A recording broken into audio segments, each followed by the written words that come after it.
All right, welcome to what we'd like to call a theological dust-up with me, your host, Josh Klein, and Dr. Tim Stratton. How are you doing, Tim?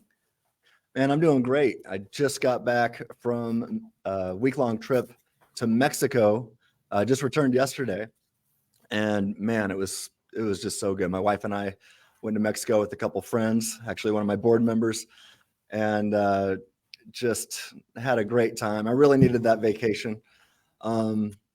So relaxing. I ate way too much, but man, got to do some jet skiing on the ocean, a lot of swimming, ate a lot of great food, and just had a blast. So it's good to be home now. And yeah, I just got back yesterday, and you said, "Hey, Tim, you want to do this thing today?" I'm like, "Hey, let's hit the ground running." So let's do it. Yeah, let's go. I have nothing else to do, right? We'll Right. Hey, I just gotta say this. I saw Mike Tyson in the Dallas airport. That was cool. Did you really? Yeah, we went right past each other.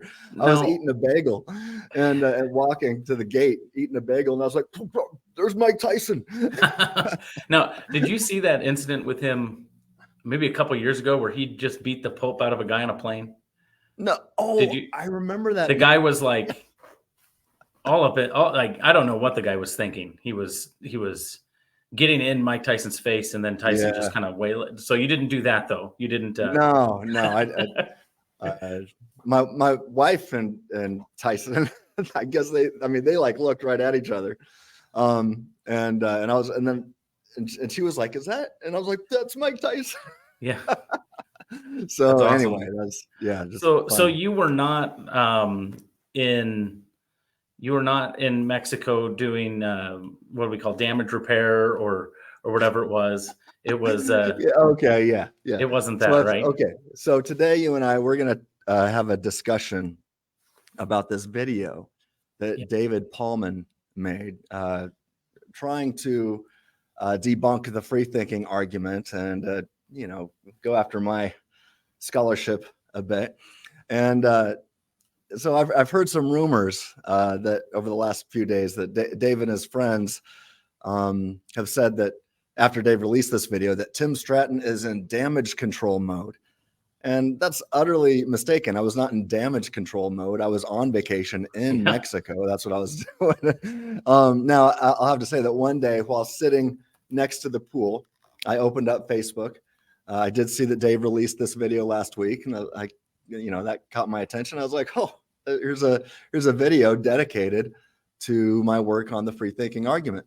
And my wife was taking a nap, so I had a little time to do what I love to do and interact on Facebook about topics that I care about, and this is one of them. So I thought, okay, I had my phone sitting next to the pool, so I'm just typing with my thumbs. And oddly enough, I find it relaxing to do that kind of a thing a little bit here and there. So it actually felt good to engage. What did you say? I said you're weird. That's weird. I know. I didn't have a lot of time to do it, but it felt good to engage on this topic while soaking up the rays in Mexico. But I pointed out a few issues based upon at that point I didn't have a chance to see the video. It just came out, and I wasn't going to watch the video while I was by the pool. Yeah. So, but I was scrolling through some of the comments on Facebook and some of the comments on YouTube, and so I was typing with my thumbs and. I gave a couple arguments and pushing back on some of the comments that I saw, even though I wasn't able to watch the video. And doing that, I had about 3 small windows of opportunity to engage just a little bit, both on Facebook and YouTube, with David and some of his friends. But after that, I had to go 0 dark 30 for a few days. And finally, I just got home from Mexico yesterday. And so here we are examining and responding to David Pallmann's video called I think it's called "Why I Don't Use the Free Thinking Argument." Yeah, no, he's doing a series of those. Yeah, he is. And so, hey, I'm honored to be in the series. I think I totally disagree with other videos in his series. I think he's making some horrible mistakes. In fact, I have a video called an article called "Objective Morality versus David Pallmann." If people would like to see that, but he rejects the moral argument, and now he's rejecting the free thinking argument. So, I'm in good company, I guess. If he's going to disagree with William Lane Craig and David Baggett and Adam Johnson and all these other guys that I look to as heroes. I'm kind of honored that he's disagreeing with me as well. But anyway, before we go, I do want to congratulate Dave and give him a big thumbs up on graduating from Trinity College of the Bible with his bachelor's degree. Good job, Dave. I mean, that's impressive. I want to celebrate that with you. Yeah. And as most people know, I'm employed as by Trinity as a professor of theology. Now, I never had the privilege of teaching Dave or grading his work because I teach graduate level students and grade their work. And Dave was an undergrad. So never had a chance to grade his work, but that changes today. So let's see if Dave is going to get a passing grade from me or if he fails. Yeah. Let's see. I have a sneaking suspicion I know where this is going to go, but we'll now we've both watched it. So this isn't like an initial reaction. Yeah, so, I've watched it now. Yeah, we've both watched it. So this is not just kind of off the top of the head. I think I actually texted you before you saw it, right? I think I did. Yeah, said, hey. And I should say, I think, so I went for a run one of the last days I was in Mexico. And that morning while I was running, I had my earpods in, running with my phone. And I listened to, I think it's like around a 45, 50-minute video. I probably listened to a good 40 minutes of it then. And then came back and I might have responded just a little bit to a couple things here and there on Facebook and YouTube, but finally did see the whole thing since I've returned, and so now it's time to talk about it. That was just yesterday. All right. So we're gonna jump in. We're gonna play this on like 1.75 speed. So if you're watching this, it's gonna be, and you're watching us on double speed, it's gonna be even harder. So in the times we're watching Dave's video, you'll need to slow that down. But and I'll just say up front that if possible, I'd like to go through this entire video because I had sent some things to Dave in the past and he references them in his video briefly, maybe quoting a couple lines, but he did not engage with what I took to be some of the most important stuff in what I had sent him previously. And so I'd like to respect Dave and not do that to him. I want to interact with virtually everything that he's saying. So let's do our best to do that. Right. So this is going to be a long video because even though we're going to play his video at fast speed, I want to go through all of it. And because there's a lot of stay tuned. There's a lot of things I want to say. There's a lot of input to give. So we will do that. I will, I'll share my screen here. And so here's Dave's channel. It's called Faith Because of Reason. And this is his video. It's about 47 minutes long. We fast forwarded about 6 seconds. And Tim, you're just going to tell me when to stop, all right? Okay.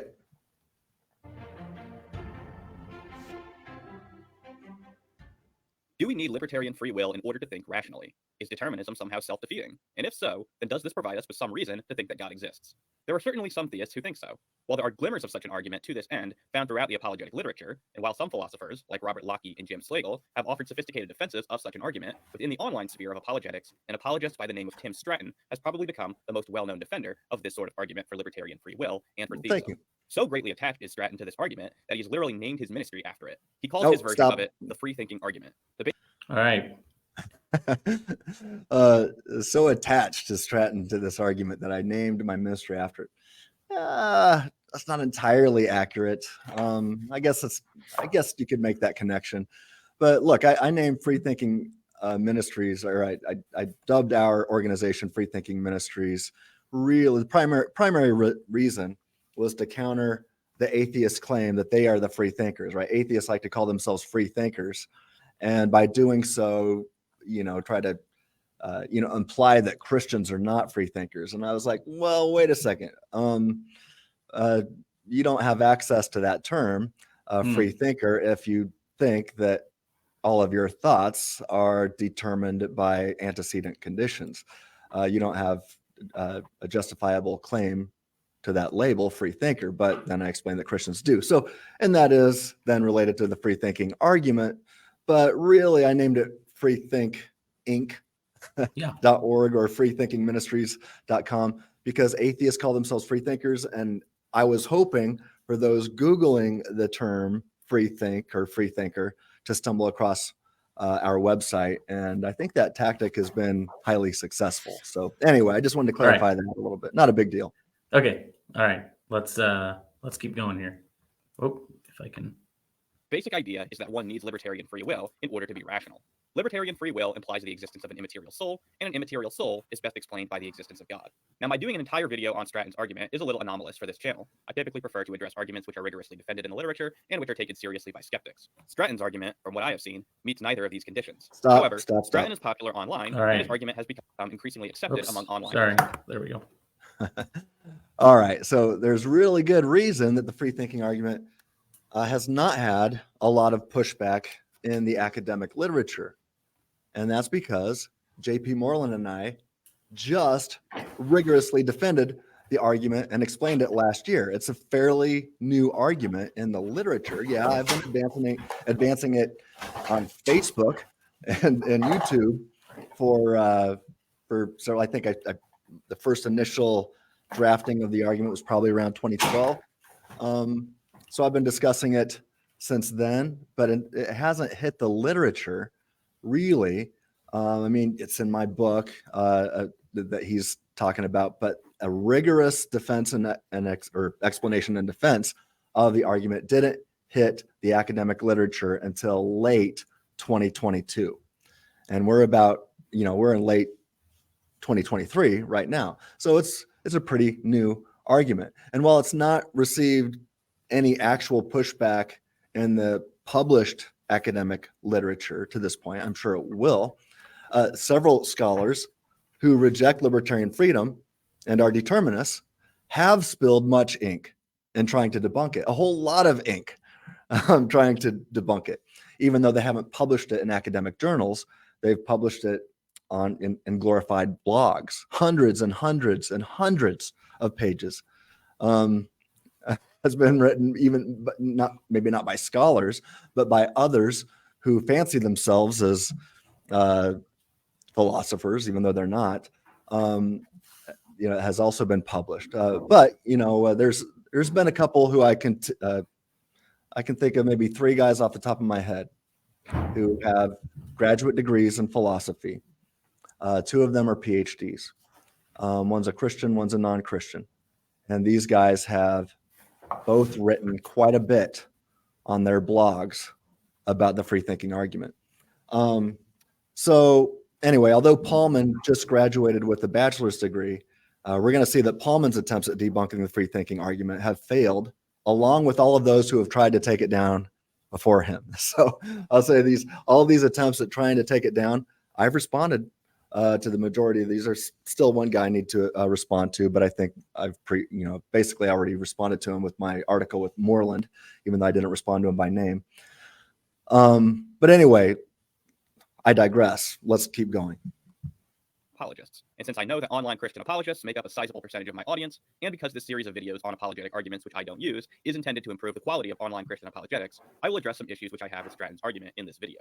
This is not intended to be a thorough critique of Stratton or his book. Other philosophers who specialize in the area of free will, notably Guillaume Bignon, Colton Carlson, and Jonathan Thompson, have already offered several incisive critiques of Stratton's entire approach to this issue. But this video will be exclusively focused on Stratton. All right.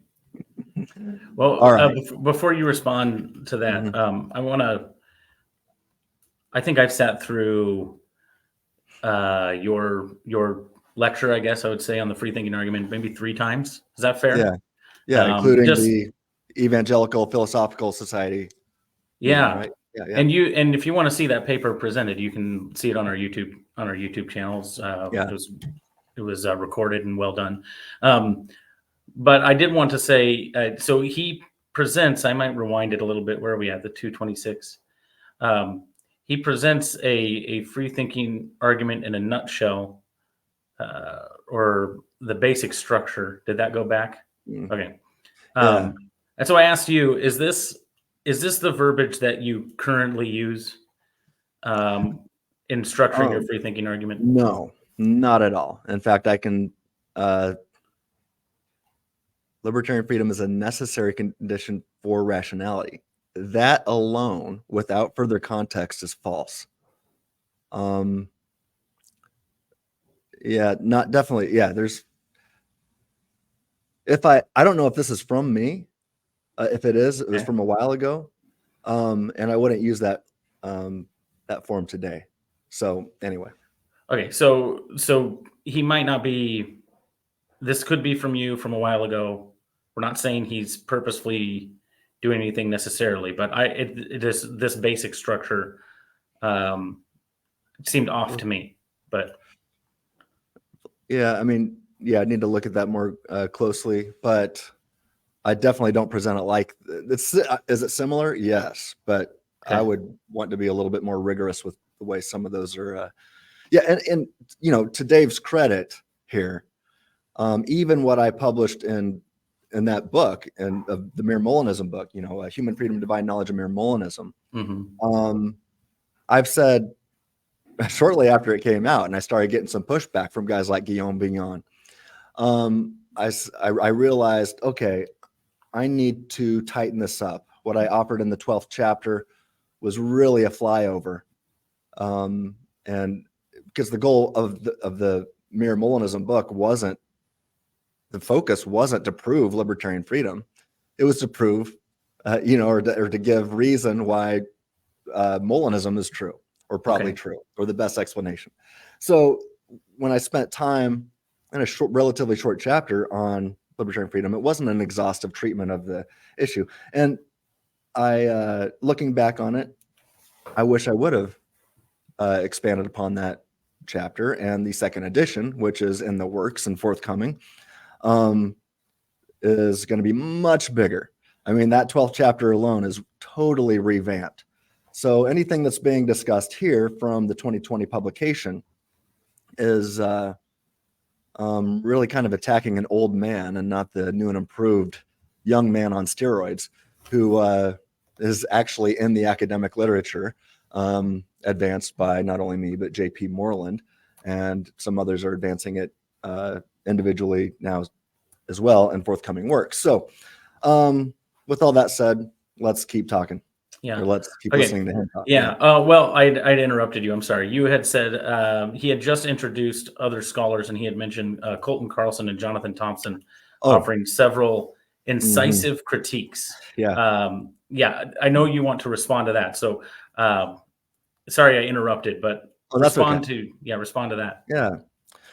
Okay. So he threw out three names. He started with Guillaume Vignon, who is a respected PhD philosopher, does great work, even though I disagree with a lot of it. I really look up to him. He and I have had some public disagreements with each other, but that doesn't mean I don't value his thoughts. I do. In fact, I think he's made me a better thinker. But Colton Carlson and Jonathan Thompson are not philosophers. Guillaume Vignon is, but Colton and Jonathan are not. Colton Carlson is a math teacher at a private Christian high school in Arizona. He will be the first to tell you that he's not a philosopher. He's made that clear in the past. And Thompson is merely an admin for a Facebook group that I used to be a part of. That's, you know, he's not a scholar. He hasn't done any academic training in any of this. That doesn't mean they're not smart. They are. They're both avid readers. But in fact, at one point several years ago, Jonathan Thompson and I were having an argument in the Molinism Facebook group. I think it was about the free thinking argument, if memory serves. Pretty sure it was. And he didn't like how that conversation went. And so he kicked me out of the group. And he was the admin of the group, so he had the power to do that. So I was at the mercy of the whims of Thompson at that point. But many folks saw what happened and balked at this. So he reluctantly let me back into the group, and then was encouraged by his friends, our mutual friends, to take a leave of absence since he reacted rather inappropriately. But not long after that, he reinstated himself as the admin of the group, the head admin, and eventually began to make things really difficult for me in this group, which was one of my biggest audiences. In fact, it was a Facebook group that I really helped to grow. And at that point, I became aware of private, let's just call them Tim Stratton hate groups on Facebook. Now, I wasn't allowed to see these, but people were telling me about them, and that Thompson was leading these things and leading these discussions all about me and my character and my scholarship behind my back. And much of it was really focused on attacking my character. And some folks who were part of these groups eventually were probably convicted by the Holy Spirit and told me about what was going on, told me that this was sinful activity that was going on behind my back, and they came out and apologized to me. And so, look, I'm not going to out anybody here. I'm not going to name names, but I was deeply moved a few months ago when another guy I really look up to, sent me an email telling me that he was in sin for being a part of this, Tim Stratton hate group, talking about me and looking at things that these guys were sharing about me behind my back. And this guy emailed me and asked me to forgive him. And I told him, it's done. I forgive you right here and now. I forgive him on the spot. But anyway, Thompson then went on to make it so that although I was still a member of that Molinism Facebook group that he started, he put these limits on me. So I couldn't post anything. I couldn't comment on anything. I couldn't even like the comments of others. I could only view what was going on. So in a very real sense, Thompson sought to cancel me and not allow me to have any influence in front of the group that was one of my main audiences. So I eventually then left the group because of how I was being treated. So, since I voluntarily left the group after he didn't allow me to do anything but view it, he had the satisfaction of saying that he didn't kick me out, technically speaking. So anyway, I left the group and I started a new Facebook group called Mere Molinism a couple of years ago. That's MERE, Molinism. So if you'd like to learn more about libertarian freedom, God's knowledge, and Molinism, I invite you to join the Mere Molinism Facebook group. You don't even have to be a Molinist to join the group. Just gotta follow the rules and be a good group member. But anyway, I didn't want to. I don't know. I've been aware of this stuff with Thompson for a long time, and I didn't want to talk about it publicly. But now, since guys like David Pallmann are looking at his stuff about me and advancing it and putting it out there, I feel like I've got to say something now. And Thompson has had a very weird vendetta against me for several years now. I've never experienced someone really hating me like this. Never. I've never had anybody have this disdain against me. I don't get it. But he's contacted almost every scholar who has worked with me or has endorsed my work on any level and attempts to get them to say something bad about me or stop working with me. And, even last month, Josh, when you and I were at the EPS, some folks were coming up to me talking about this. And almost all of them who Thompson has contacted have told me about it. I mean, I'm sure there's people that haven't, but there's been a whole bunch of people who have either sent me the emails that he sent to them. So I've seen these things and or have given me a summary. So it's fair to say that many of these philosophers were creeped out. That was what one of them said. One scholar told me that they felt very uncomfortable with Thompson's agenda and tactics. And Thompson, at one point, Jonathan Thompson even contacted my wife in an obvious attempt to turn her against me. Seriously. Tia she told me about this. I just could not believe it.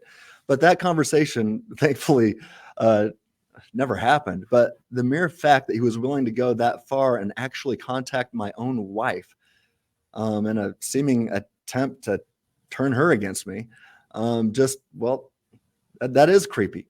There's nothing Jonathan seems to want more than to see Tim Stratton canceled. And I got to tell you, his tactics are just like those that the political left seems to use. And he does this all, you know, the left will say, oh, we've got to silence, you can't have free speech for the sake of truth. Or, you know, you and I have had a lot of those conversations, John. And he, you know, Jonathan will say, oh, well, I love Stratton.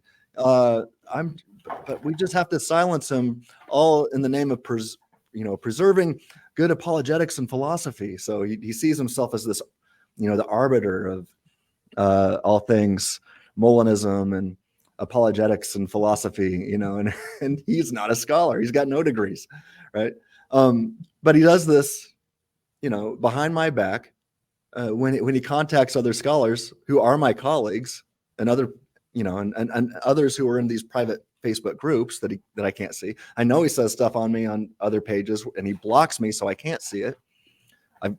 People send me screenshots, and he's said that I am the Richard Dawkins of Molinism or Christian apologetics. I don't know. He compares me to Richard Dawkins, and then he says I come across as a really nice guy. He uses the words, that I'm like a golden retriever. You know, everybody likes me at first, but actually I've got everybody fooled. And he says, I've seen this in his emails to others. He said that I am really, as dangerous as Ravi Zacharias. Seriously, he has compared Tim Stratton to Ravi Zacharias. I've seen these emails with my own eyes. One email I saw even had him telling the philosopher who was working with me that he was telling him that he knew how bad of a person I was, and then made it seem like he's in a position to know how bad I am because he has known me and my parents for years. And I was like, bro, you met my parents once when I graduated from Biola in 2014. I think a bunch of us all went to In-N-Out Burger together in Southern California. And that's not really knowing my parents.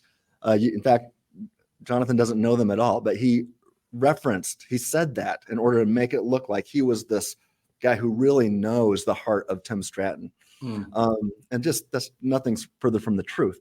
I've only met Jonathan on 2 occasions. Once in 2014, In-N-Out Burger, and another in 2019.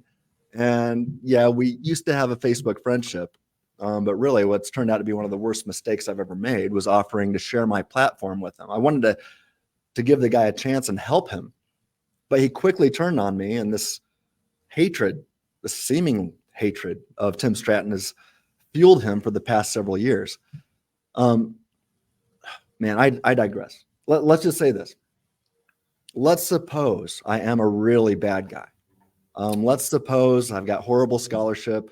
I probably do. I mean, I was just a youth pastor who got into this whole thing through the back door of trying to help my kids in my youth group not be infected by the lies of atheism. But let's suppose I'm a horrible scholar. Let's suppose I have really bad moral character. Let's just suppose I'm literally the next Hitler. Where are my arguments false? Where do they fail?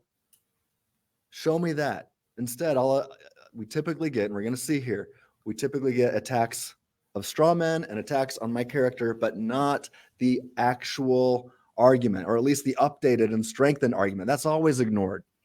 Why do we have to attack each other's character? I'm not. Look, let's just have philosophical conversations and let's see what arguments hold up and what ones don't. That's all I want to do. I don't know. I've talked. I probably have talked too much about that, but yeah. So as we move forward here, this is not to say that David Pallmann is engaging in that sort of stuff in this video. He is referencing somebody that has, and so that's why this came up. I'm glad you said that. Yeah. So here's I think the point that I was wanting to make. Neither of these young men, Thompson or Carlson, publish in the academic literature. Neither of them read papers at philosophy conferences, and neither does David Pallmann, by the way.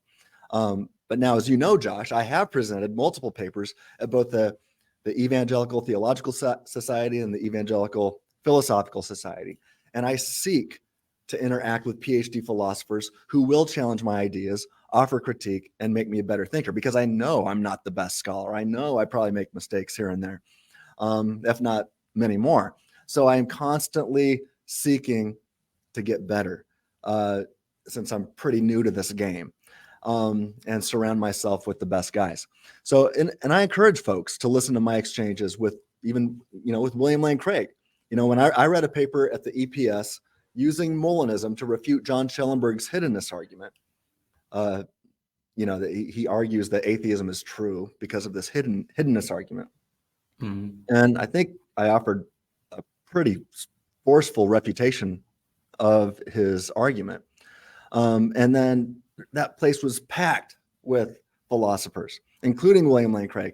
And Craig and I had this nice exchange back and forth. He was pushing back on me. I was interacting with him. It was a lot of fun. But look, what I'm doing is I'm trying to go to the highest levels to have my ideas challenged. And, one thing, I think Pallmann kind of implies that I don't do this in this video, but anyway, yeah. I literally seek to engage the best of the best philosophers with my ideas. And yet, with that said, I do not claim to be a philosopher myself.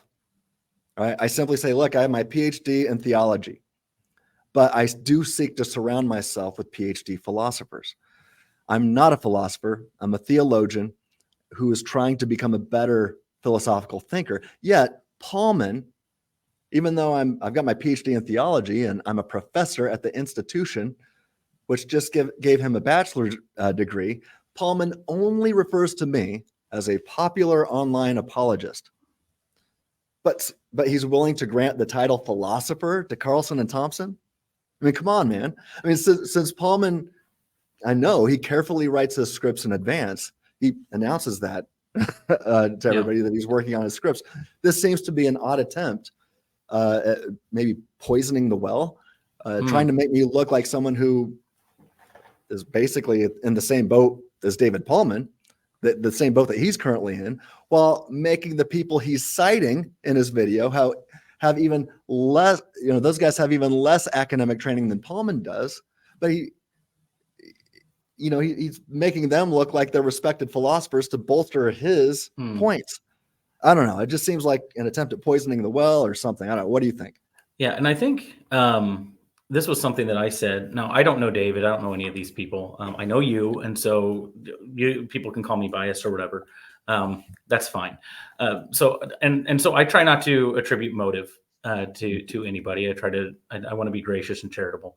But when I watched David's video, it seemed to me the initial part, and we haven't even gotten into the first 3 minutes here, but the initial part of it did seem like an attempt to undermine your qualifications or your academic standing, so that when he dealt with the argument, the people watching it would say, well, this isn't necessarily a person to take super seriously anyway.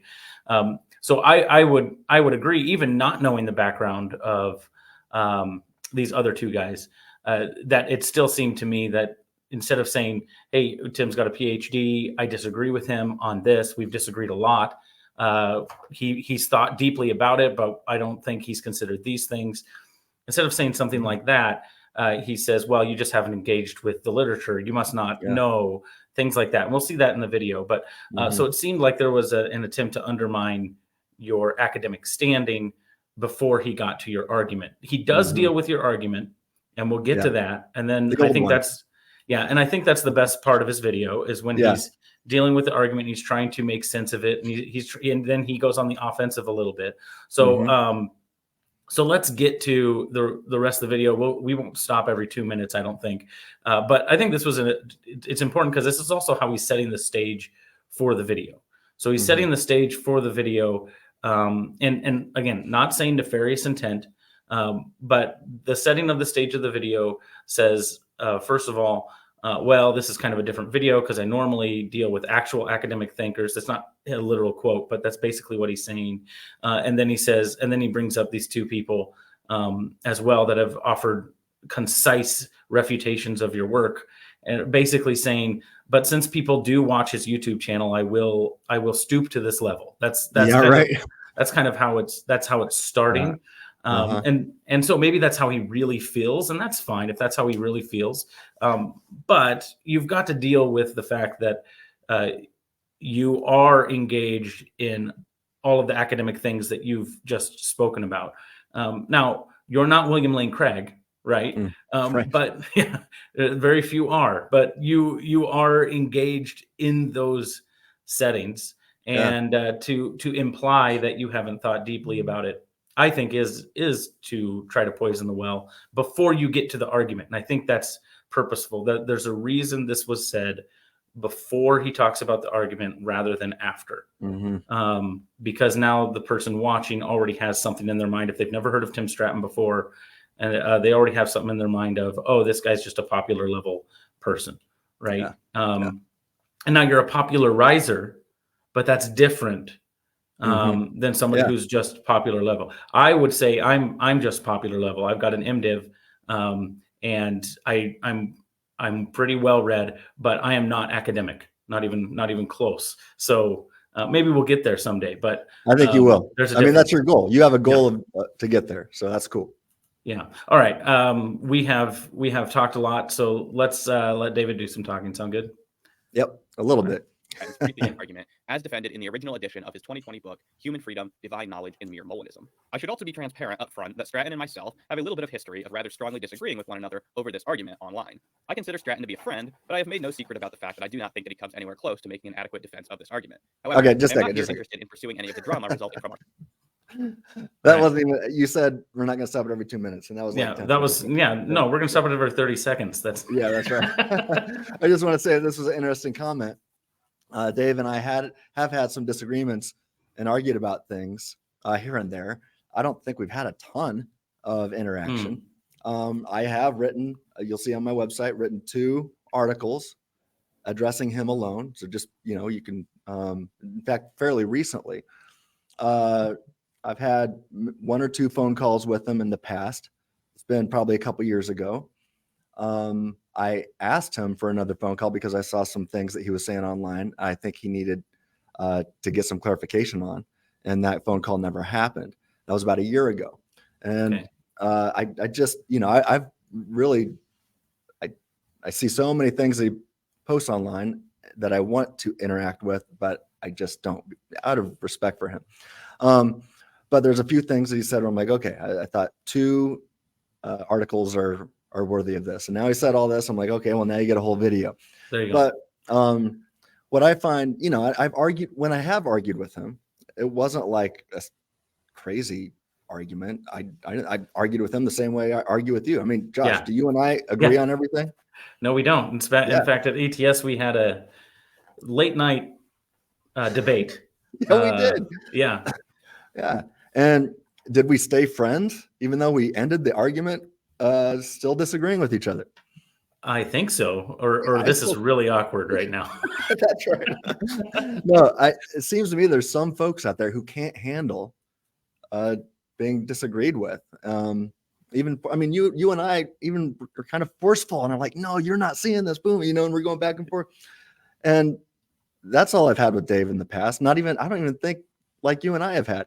But anyway, I just want to say what I found interesting with Dave's video here is that he was merely interacting with the free thinking argument as presented in, get this book, in this Right book, here. which I would have written that chapter in 2018 or 2019, late 2018, early 2019. The book was published in 2020, and it's evolved so much since then. I've realized there's some things that need to change about it. I've been clear about that on Facebook, on YouTube, on my channel, other people's channels. I'm like, oh yeah, chapter 12 is getting revamped, completely revamped. And in fact, I've got the new chapter 12 pretty much done. So this attack here, and I've talked so much about this and even talked about some of the changes that I've made. Some of those changes you'll find in the paper I did with JP Moreland. Some of those changes you won't. There's even more evolution that's happened since that paper came out. And I've talked about these online. So this attack of the free thinking argument is an old argument. It was not meant to be, also in that book, it was not meant to be a thorough defense of the free thinking argument. I was just trying to get people's feet wet with the idea of libertarian freedom, as I made a bigger case for mere Molinism, which was the goal of the book. The target of the book was Molinism, not free thinking or the free thinking argument. And since publishing that book in 2020, I've sought to be more rigorous. I've realized, especially after Guillaume Bignon offered critique, I realized, okay, this chapter does need to get beefed up and be more rigorous philosophically. If I'm going to write a chapter that says a philosophical defense of libertarian freedom, I better be more philosophically rigorous. But, you know, my degree, when I was a theologian, not a philosopher, now I'm trying to be a better philosopher. And, you know, JP Moreland and I have since partnered. He's really helped me make it more rigorous.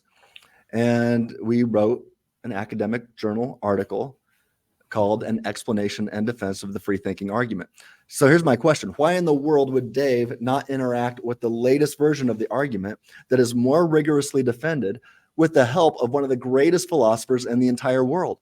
Why would Dave avoid the work of J.P. Moreland explaining and defending the free thinking argument when making a video critiquing the free thinking argument? I mean, this move makes Dave and his video critiquing the free thinking argument lose some credibility. And by the way, why is he just going after little old me here? Why is he just going after Tim Stratton? Not only has Dr. J.P. Moreland, one of the greatest philosophers in the entire world, published on the free thinking argument with me, so is Dr. Jacobus Erasmus, I got a lisp there, Dr. Jacobus Erasmus from South Africa. He's also got his name attached to this argument. In fact, he and I are working on another project right now focused on the free thinking argument. So why only attack Tim Stratton, a mere theologian, when other notable PhD philosophers have their names attached to this argument in the academic literature? In fact, I know David Pallmann really looks up to a philosopher, an epistemologist named John DePoe. He's a fantastic epistemologist. Whenever I have questions about epistemology, he's like the first guy that I want to go to. And I think John, I met him at ETS, right? Yeah, you did. We had dinner with him. Yeah, really great guy. Talked to him on a couple occasions at least. John is just awesome. But just last month at the EPS, I think you were in the room. I think you were there with me. He gave an essay that he's working on, a paper based on that essay called "Why Rationality Requires Libertarian Freedom." Right, and that's exactly the point that I've been trying to make, and that's exactly what David Pallmann opposes in this video. So there you go. We can keep going. All right, let's keep moving.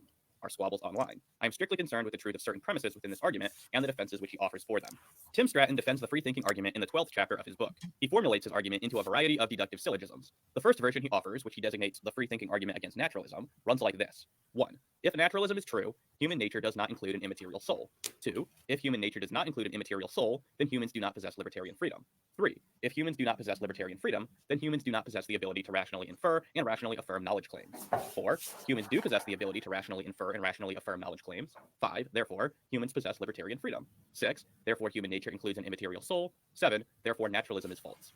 Now, when philosophers make an argument of this sort, it is common for them to proceed to very clearly define their terms in such a way that it becomes more clear to the reader how they are getting to their conclusion. Unfortunately, as we shall see, Stratton doesn't offer much in the way of precise definitions of the terms which he is using in this argument. He does define what he means by libertarian freedom.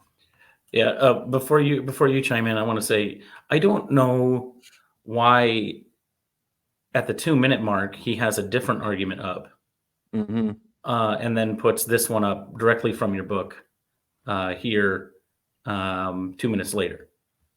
Seems odd to me. So anyway, maybe he's trying to make it more palatable or easier to understand for his audience. I don't know. Right. But go ahead. Well, yeah, if David Pallmann would have engaged with my recent published work with J.P. Moreland, then he could have skipped this entire section of the video. Moreland and I are careful to define all the relevant terms in our paper. So, in fact, I've become, I think, much better at this since prepping for my debate with James White. In that debate, if one goes back and watches my opening speech, I began by defining everything at the beginning of the speech before making my case, my argument, which concluded, therefore, Molinism is biblical, which, by the way, White simply ignored and pretended wasn't there. Anyway, when I heard Dave complain that all of the relevant terms were not clearly defined, well, then he can only blame himself for doing the exact same thing that James White did and ignored what I have published on these terms in the academic literature with the help of J.P. Moreland. And so that's not a good look for David Pallmann here, or at least for this video. So, so can I interject for a second? And at the beginning of the video, he says, I think you already mentioned this.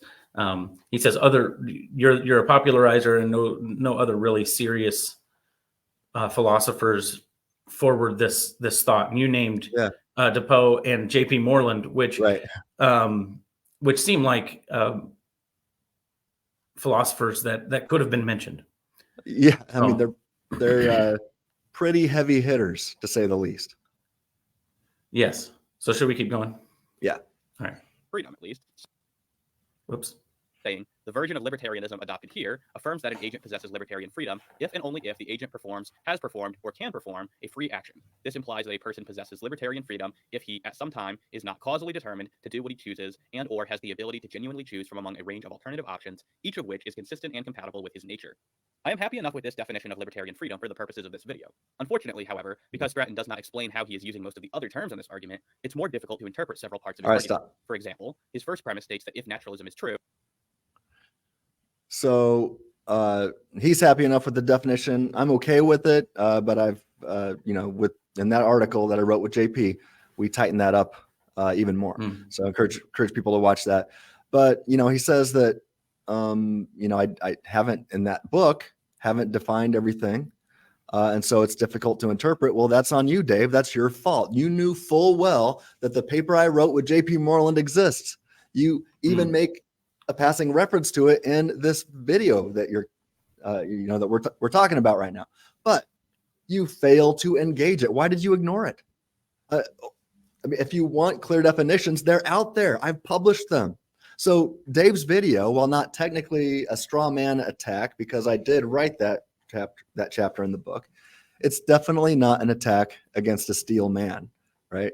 There are much stronger forms of the argument published in the literature, and David Pallmann is ignoring them. And shame on you, Dave. It's there. This is not becoming of someone who fancies himself as a aspiring philosopher or a scholar. But I'm just a theologian. What do I know? Yeah. Well, and it seems he does say in his video that his goal is to interact with your book, but he should know that you've said you want to tighten up things in the book. Yeah. And so I'm doing a second edition. Yes, and that you've tightened things up since then, and that now addressing the book now seems to be old. I mean, the book is not new. It's been around. You've dealt with, like you said, you've dealt with a lot of things. So it's interesting to put this video out so long after the publishing of the book. It may have been a stronger video to make 3 years ago, right? Yeah. To Guillaume Bignon's credit, the book was published in 2020, October of 2020. He released a 50-page critique. Where I'm not going to say it was flawless, his critique, but he offered a good, rigorous 50-page critique on January 1 of 2021. So mine came out in October. His came out just a couple months later. And it was relevant at that time. And because of Guillaume's critiques, I started changing things, making things better, surrounding myself with guys like J.P. Moreland and many other thinkers. And so, what Dave is attacking here is, it's my work from a long time ago. He's not attacking a straw man necessarily, but he is attacking an old man and there's new kids on the block who are waiting for him. So, yeah, sorry I interrupted you there. No, that's fine. Let's keep going. Okay. True, human nature does not include an immaterial soul. Stratton seems to think that this premise is true by definition. All he says in defense of it is, premise 1 is synonymous with, if naturalism is true, then nature is all that exists. But are these really synonyms? Is saying nature is all that exists the same as saying that human beings do not have immaterial souls? Well, it depends upon what one means by nature. Unfortunately, Stratton never defines this term for us, so we are left to speculate as to what he might mean. Certainly, plenty of naturalists do believe that people possess an immaterial soul, or at least that the mind possesses immaterial properties. So, as stated, Stratton's first premise is not exactly uncontroversial. Whether it is true by definition, as he seems to think, is entirely dependent upon whether or not one thinks that immaterial entities like souls can be natural entities. As Jonathan Thompson points out, admittedly, it is often conceded in the literature. All right, this is going to be like beating a dead horse over and over again. But Pallmann, let me say it again, he should have interacted with the paper I co-authored with J.P. Moreland. If he wants to go after the free thinking argument, you should go after the literature with the latest version of the argument. You know, it's like somebody wanting to go after the ontological argument today. But instead of dealing with, say, Plantinga's modal ontological argument, they go after Anselm's first version. Yeah. It's just that's not good scholarship whatsoever. So Pallmann should have interacted with the paper I co-authored with J.P. Moreland, and J.P. himself was the one who tightened up my argument with the term robust naturalism, right? We added the word robust and then explained what we mean by that, right? JP has used the term robust naturalism in other publications as well. Moreland then provided a footnote in our paper discussing the difference between what he describes as faint-hearted naturalism and robust naturalism. And Moreland said, let me read this here. Moreland says, robust naturalism is the idea that only physical things exist. A faint-hearted naturalist, by contrast, is one who helps herself to non-physical or immaterial emergent properties, end quote.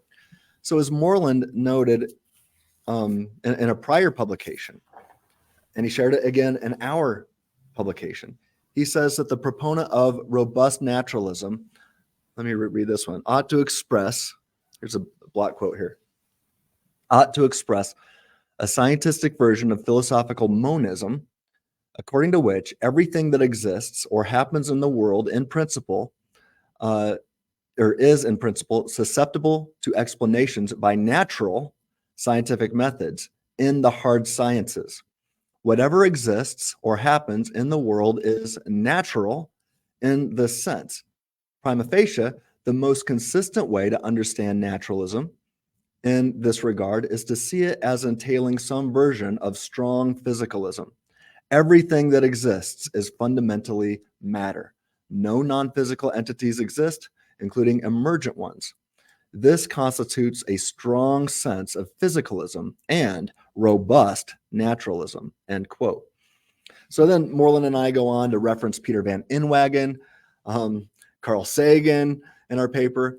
Inwagen goes on to explain that naturalism implies that everything that exists is in part large or small of the part of the physical universe, and that the laws of physics, the laws that govern the behavior of and the mutual interactions among the parts of the physical universe apply universally and without exception to everything that exists.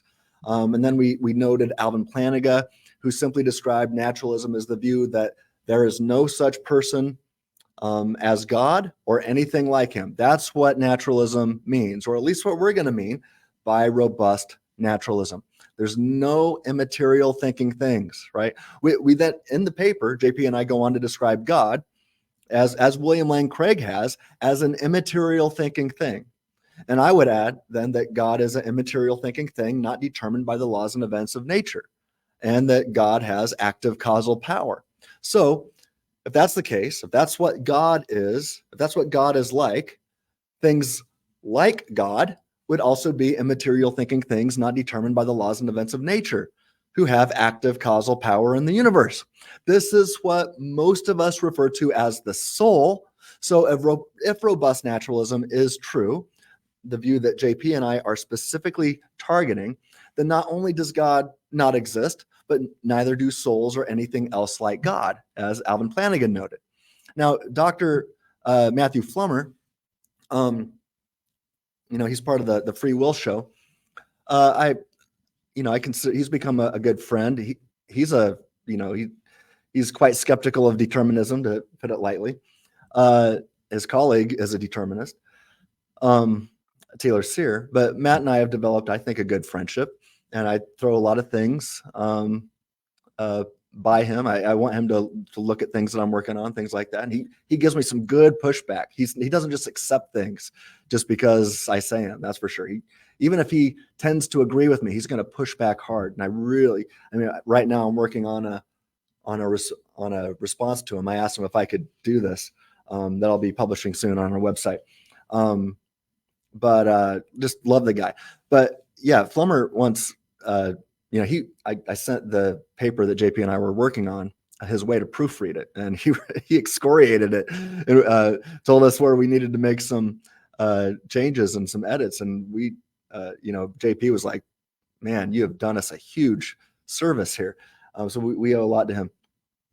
But, one thing that Flummer told me is, he says there's no official definitions in philosophy. So he said, carefully define what you mean by these terms and then make your case, right? So there can be other people that use the terms differently than we do, but if you use the term, explain what you mean by that and then make your case. So I've been very careful to do that since, and that's what JP and I did in the paper. So again, it's just too bad that David Pallmann didn't interact with the strong man and said he goes after the old man. So anyway. Yeah. So he's gonna do a quote by Thompson, or I don't know who this is, a quote by Nehemiah Thompson. Oh, yeah. Jonathan Light, I think he's now calling himself J. Nehemiah Thompson, but everybody who knows him. Oh, okay. All right. Jonathan Thompson. This is me not knowing people. So, right. So I don't know. Anyway, but at the end of this quote, it says that no such argument is ever offered or even remotely alluded to in either his book or his 2022 article. Is this true? Yeah. Is it the 2022 article? Is it true that you did not? What's he speaking of there? Is he talking about the article with JP, or? Yeah, if he says it wasn't alluded to in my book or in the 2022 article with JP Moreland, then that's false. Moreland and I point out that Christian physicalists still have access to the new and improved version of the free thinking argument. It was one of our goals is obviously if substance dualism is true, or if idealism is true, this makes perfect sense of the free thinking argument. But we sought to make guys like Peter Van Inwagen happy, who, by the way, Peter Van Inwagen doesn't believe in the soul. He's not a substance dualist, but he is an ardent defender of libertarian freedom. And so the version that JP and I offered leaves room for guys like Peter Van Inwagen. You can be a Christian physicalist and still advance the free thinking argument, because we do reference God and things like God, but we note that doesn't necessarily mean that it has to be an immaterial thinking thing. It just means that you have to be a thinking thing that is not determined by the laws and events of nature or untrustworthy antecedent conditions. So anyway, Pallmann, Thompson's quote was false, and Pallmann quoting Thompson, two non-scholars, it's just a mess. The 2022 article is what I just was talking about moments ago. We do not tackle or argue against naturalism simplicator. We specifically tackle robust naturalism and then explain what we mean by that term. In the article, we let faint-hearted naturalism have a pass, right? We don't go after that. Now, I got to tell you, Moreland is not going to be so kind to faint-hearted naturalists in the future, but I'm not going to get into that now. Okay. Let's go. that immaterial minds would be too similar to God to be plausibly construed as purely natural entities. Notwithstanding, there are philosophical naturalists who make no such concession. For example, Josue Gusmo Rodriguez is a naturalist and yet is a substance dualist. Similarly, Helen Yetter Chappelle is both a naturalist and an idealist. So Stratton owes us some type of argument for why he thinks the likeness that dualism shares with theism precludes naturalism simpliciter. Sadly, no such argument is ever offered or even remotely alluded to in either his book or his 2022 article. Presumably, Stratton is conflating naturalism, the idea that only natural entities exist, with materialism, the idea that only material entities exist. Now, it is easy to modify his argument accordingly by replacing naturalism with materialism. This modification does make the first premise true by definition, but it also renders the conclusion of the argument much less potent. Instead of functioning as an argument against naturalism, Stratton's argument becomes an argument against materialism, which is held by far fewer philosophers than is naturalism. Perhaps some viewers think that I am being uncharitable and pedantic here. Okay.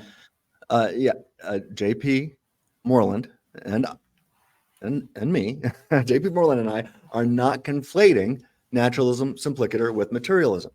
We're going after robust naturalism. And JP explained exactly what we meant by that in our paper published in 2022 called An Explanation and Defense of the Free Thinking Argument. It's out there. Dave knows about it. He's ignoring it, not attacking the strong man, going after the old man. And I've discussed this with our viewers before, but let me just give some history. In the summer of 2022, I was invited to contribute to an academic journal article called, or not an article, to write an article for an academic journal called Religions by Dr. Brian Huffling, who was editing that specific issue. And I began working on this article and had finished around 18 or 19 pages of it, roughly. And I started discussing some of these ideas on social media, talking about how I was drawing a lot from J.P. Moreland's work that he'd done in the past. And then others alerted me to the fact that Jonathan Thompson here was talking about me, telling folks that I did not understand J.P. Moreland when I would reference his work to support the free thinking argument. So because of Thompson's remarks, I was like, well, I sure don't think Thompson is right. I actually had J.P. Moreland as a professor, took careful notes, passed his class with an A+, at least an A. And I thought, I think I understand JP, but maybe John's right. So I emailed JP, hadn't talked to him for a while at that point. Probably been a year since I talked to him. And I said, JP, would you be so kind to take a look at what I'm working on? I said, there's people on Facebook saying that I've severely misunderstood you. So would you please read this and scrutinize it like I was one of your PhD students and tell me if I'm making any mistakes and maybe give me some advice? And he said, yeah, sure, I'll do that for you, Tim. So several days later, JP emailed me back and told me that he hadn't just read it once, but he'd read it twice and that he agreed with every word. And he also took the liberty of making a few suggestions here and there to, I think he said, to beef it up and to make it even stronger. Now, I then added some of those suggestions, and they were great. They were just awesome. But, there's been so much of J.P. Moreland said this, trying to cite him correctly. And I said, it'd be so much better. I said, I feel like you've given me like 2 pages worth of material here. I don't feel right. I think it'd just be better if you would co-author this thing with me. And he said, well, I don't want to steal your thunder. And I said, well, you're going to make the thunder a lot louder if you write this article with me. And he said, well, I'd love to, Tim, but if I'm going to be a co-author, then I've got a lot more to add. And the rest is history. He probably wrote, another 8 to 10 pages, roughly. I don't know. But, yeah. Roughly speaking, I probably wrote 2/3 of the paper and Moreland wrote 1/3 of it. But he provides edits to all of it, or provided edits to all of it as we were working through it, and really helped me with, to develop some of these major ideas that I was advancing. Now, with that said, this is cool. JP, I will take the liberty of speaking for JP Moreland. JP loves the free thinking argument so much. We're constantly, we're emailing with each other all the time now. I talk to him at the EPS. We're we are working on some things together. JP loves the free thinking argument so much that shortly after we published our paper, he said that he wanted to publish an entire book, a volume, focusing on the free thinking argument. And so we started discussing what this might look like, and I suggested that we dedicate the book to C.S. Lewis. And so this book is, now that we're working on, is dedicated to C.S. Lewis. And now we've built a team of multiple scholars, all focused on the argument from reason, which Lewis really advanced and developed. He wasn't the first person to have these ideas, but it's really because of C.S. Lewis that I think the argument from reason exists today. And so we've got all these scholars joining us to talk about how the argument from reason is really, it's a good argument if it's inextricably linked with libertarian freedom. So at this point, we have 15, I think, PhD philosophers, each contributing an essay focused on the argument from reason, or libertarian freedom, or both, right? So either on the argument from reason, either focused on libertarian freedom, or both. And Moreland, J.P. Moreland provided the catalyst for this book. It was his idea. He then handed it off to me and Tyson James. So Tyson and I are now co-editing this book. And most of the initial drafts have already been submitted, and Tyson and I are working through them. But what we've read so far, I just got to tell you, they're amazing, just amazing. This book is going to make some big waves. And JP's contributing one of the chapters, but he's also writing the foreword to the book. So that'll be cool. His name will be on the cover. But here's a counterfactual. I'll end with this. And this is kind of funny. If Jonathan Thompson wouldn't have been talking smack about me online and saying that I didn't understand J.P. Moreland, then JP and I would have never partnered together to write our article or to produce this forthcoming book with a plethora of other philosophers. So it's kind of funny how God uses what could be meant for evil, talking about me behind my back on Facebook for good. God used that for good. But anyway, that's funny counterfactual. Yeah, so thank you, I guess, is in order. Right. All right. But I think that if I am right about Stratton conflating naturalism and materialism, then this deserves to be highlighted. This is because Stratton takes himself to be offering an argument against naturalism. Yet his failure to understand how broad the naturalist camp actually is calls into question Stratton's competency with respect to arguing against naturalism. Stop. I do not think that Stratton offers an adequate defense of his second premise either, but since I actually agree with this premise for completely different reasons than the one. Yeah, stop it for a second. Yeah, I was going to say you've kind of debunked that idea, right? I mean, right. In our previous stop. I'm not going to make you say it again, but I mean, that just seems like is that the right word? Pompous?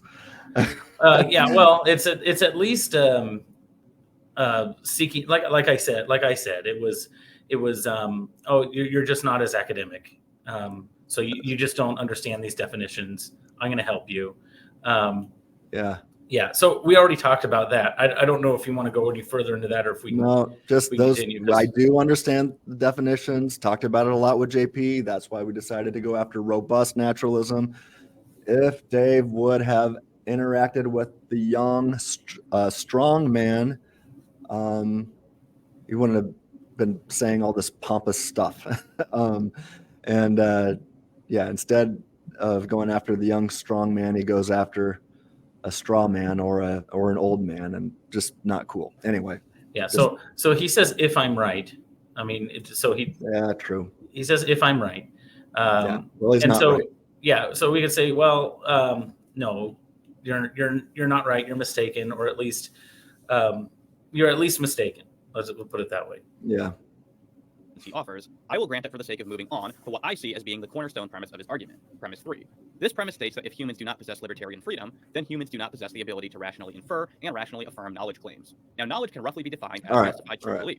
I realize that this definition has become controversial due to the So I just got to say, this is going to be a really long video. We're probably going to have to do a 2 or 3 part series with all the stops I'm asking. But I do want to go through everything he says. So, stay tuned for like a 2 or 3 part series here. But let's take a moment here and share the updated version of the argument that JP and I advanced. And interestingly, Jacobus Erasmus and I have offered an even newer version that bypasses the entire definition debate that Pallmann and Thompson are complaining about.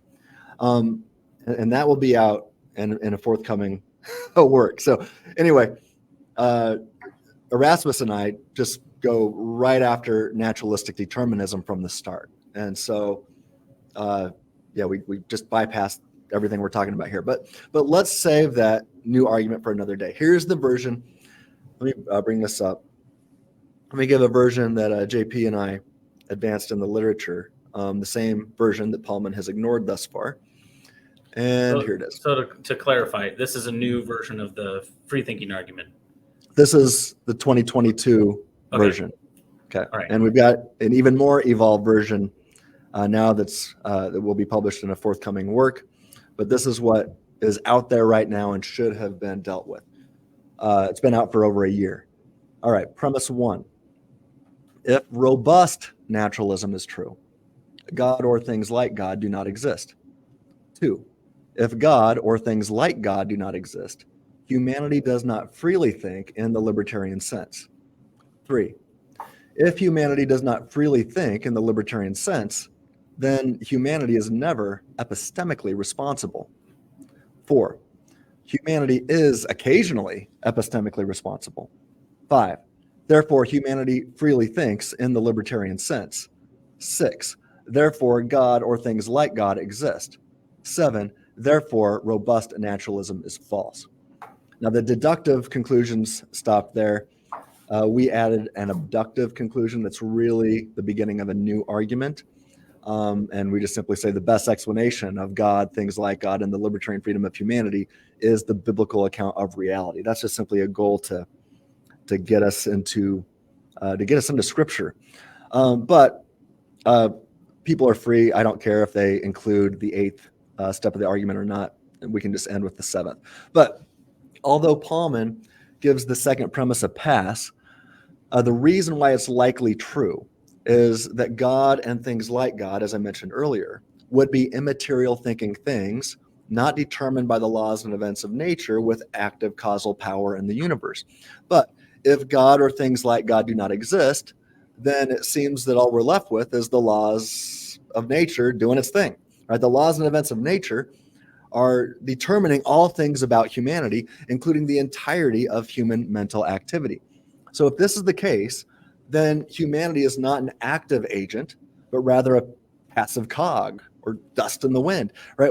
We are not drivers who act as unmoved movers, but we'd be passive passengers merely along for the ride. Now, I have more to say about premise 2, but since Pallmann agrees with it, for different reasons than I've offered, I'm fine with that. Let's move to the next step of the argument. So to reiterate Pallmann's problems, he's failed to interact with the recent and updated version of the free thinking argument. Instead, he's attacking an old man version when the new young buck on steroids with MMA training is out there and calling Dave out. Now, the new updated premise reads like this. If humanity does not freely think in the libertarian sense, then humanity is never epistemically responsible. Now, this is pretty easy to defend, and most folks see it rather quickly, and they don't need it explained. But as Moreland and I explain in our paper, premise 3 is virtually synonymous with the following statement. If something or someone else determines person P's thoughts and beliefs, P is not responsible for her thoughts and beliefs. Or one could say, if Dave does not determine the manner in which he thinks, which ultimately determines what he believes about metaphysics and theology, then something or someone else does determine the manner in which he thinks. And that would include his thoughts and ultimately his beliefs about metaphysics and theology. So this premise, I'm going to read part of our paper here. This premise, just a second. Okay, expresses the fact that if all things are causally determined, then that includes all thoughts, intuitions, beliefs, evaluations, and judgments. If all of a person's thoughts, intuitions, beliefs, evaluations, and judgments are always forced upon her, and she couldn't have judged or evaluated things differently, then she is simply left assuming that her determined thoughts, beliefs, evaluations, and judgments are good, and that her beliefs are true. Therefore, one could never rationally affirm that her beliefs really are the inference to the best explanation, right? She did not infer the best explanation, so she cannot affirm that it is the best explanation. So given all that's been said, this belief can only be assumed without warrant or justification. Moreover, this question-begging assumption is another instance of passivity, as it would likewise be causally determined and forced upon her by something or someone else. Accordingly, she could not do anything other than assume and assume exactly as she had been determined to assume. It's not her fault. If a belief is merely assumed, it's not a justified belief, especially if one assumes belief is determined by something non-rational or someone who is untrustworthy. What is justified on this deterministic view, however, is a sense of vertigo, as William Lane Craig has discussed. A vertigo is not worth wanting. Justified true beliefs, however, are something we should all strive to attain. They are definitely worth wanting and are not illusory, end quote. So, with that said, again, if Pallmann would have engaged with the most recent literature that's been available for over a year and it's free online, then he would have had an opportunity to interact with a defense of what he refers to as the key premise. But since he's attacking an old man, he is completely missing the mark. He's completely missing the strong man who's waiting for him around the corner.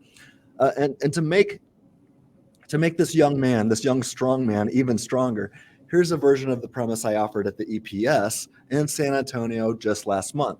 And again, although it was very recent, it was promoted all over online.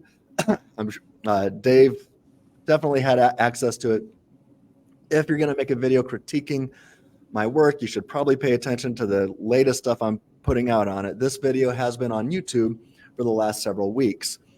Now, Pallmann didn't address it. But anyway, a new version of the premise goes as follows. Quote, if human beings lack libertarian freedom, then their rational processes are unreliable to attain truth about metaphysical matters, end quote. Now, in defending this premise, we add the following. Now, this is from a paper that I co-authored with Jaquibus Erasmus and presented at the EPS last month. Let me read from it here. All right. Suppose that Phil, our imaginary philosopher, spends the afternoon weighing the arguments both for and against the existence of human libertarian freedom, a metaphysical matter. And he concludes by inferring that humans lack this freedom and that naturalistic determinism is true. Given his conclusion and beliefs, he faces a difficulty. How can he trust his reasoning? If Phil's reasoning was determined, then he could not have refrained from performing that exact reasoning. And it's impossible that he could have arrived at a different inference or conclusion. Moreover, some factors external to him causally determine him to reason the way he did and to arrive at his conclusion. How then can Phil trust his reasoning and be rationally justified in his inference that humans lack libertarian freedom? One answer is this. If Phil has good reasons for thinking that the external factors determining his reasoning processes are reliable to causally determine him to attain truth regarding metaphysical matters, then his trust in his inference is justified. The problem here, however, is that Phil would then be led into viciously regressive reasoning because he cannot reason that the external factors determining his reasoning processes are reliable until he has reasoned that the external factors determining his reasoning processes are reliable. A horrid, nasty, unwelcome situation indeed. How else may Phil trust his rational conclusions? Another answer is this. If Phil's belief in the reliability or general reliability in his reasoning abilities or in the reasoning abilities of properly functioning human beings is a basic belief, and if he has no defeater for this belief, then his trust in his reasoning is justified. Now, it seems that belief in the reliability of human reasoning is a basic belief. However, In Phil's case, if he affirms naturalistic determinism and its corollary that humans lack libertarian free thinking, then does he lack any defeater for his belief in the reliability of his reasoning abilities? Unfortunately, Phil's belief in naturalistic determinism, coupled with certain human experiences, provide him with a defeater for his belief. Experience shows that multiple humans, including epistemic peers, can evaluate the same evidence but arrive at different conclusions. That we can strongly disagree with each other's arguments, that one's reasoning can be mistaken according to oneself or others, and that we sometimes change our minds about an argument. But if these situations are determined by external factors, those same factors appear to be rather clumsy at producing consistent reasoning processes. So why trust him? Why should Phil trust his rational faculties? Why should he think that the external factors have caused him to reason soundly and others to reason unsoundly? What makes Phil so special that naturalistic events would determine him to arrive at correct conclusions and his critics to arrive at erroneous conclusions, especially when we're discussing metaphysics? The difficulty thickens when we consider that if naturalistic determinism is true, then quote unquote Phil's reasoning is determined by no rational beings whatsoever. This is the case on naturalistic determinism. No, the manner in which Phil experiences sensations of reasoning is determined by consciousness lacking, intelligence lacking, wisdom lacking, reason lacking, morality lacking, and as Joshua Rasmussen says, mindless stuff. End quote. All right, I have a whole bunch more. People should go watch that video on this YouTube channel. The entire paper I read at the EPS that you attended, Josh, that, as you mentioned, is on our YouTube channel. So not only has Pallmann failed to interact with the recent academic literature, he's also failed to watch the presentation of a paper I gave several weeks ago at the EPS. And although Dave does not attend these important philosophical conferences like you and I do, at least I've never seen him there, he could at least watch the videos of me speaking at these conferences with many Christian philosophers in attendance. I mean, if you're going to attack a guy's work and make an entire video about it, maybe you should interact with his latest and most recent material on the topic. But if I was Dave's professor, if he wants to get a good graduate degree, I will definitely teach him that much. You got to interact with the strong young man. Don't go after Anselm's version of the ontological argument. Go after the recent literature, the stuff that Phil Kahlberg is doing right now. That's what I would do. What do you think? Yeah, I think that's normative with any sort of research and philosophical and theological and academic debates, is you want to be as current as possible. Likewise, don't attack the old version of Big Bang cosmology if you're gonna, if you're going to if you're going to interact with it. You want to work with the most recent stuff. Totally agree with that. So we're gonna keep going here for a little while.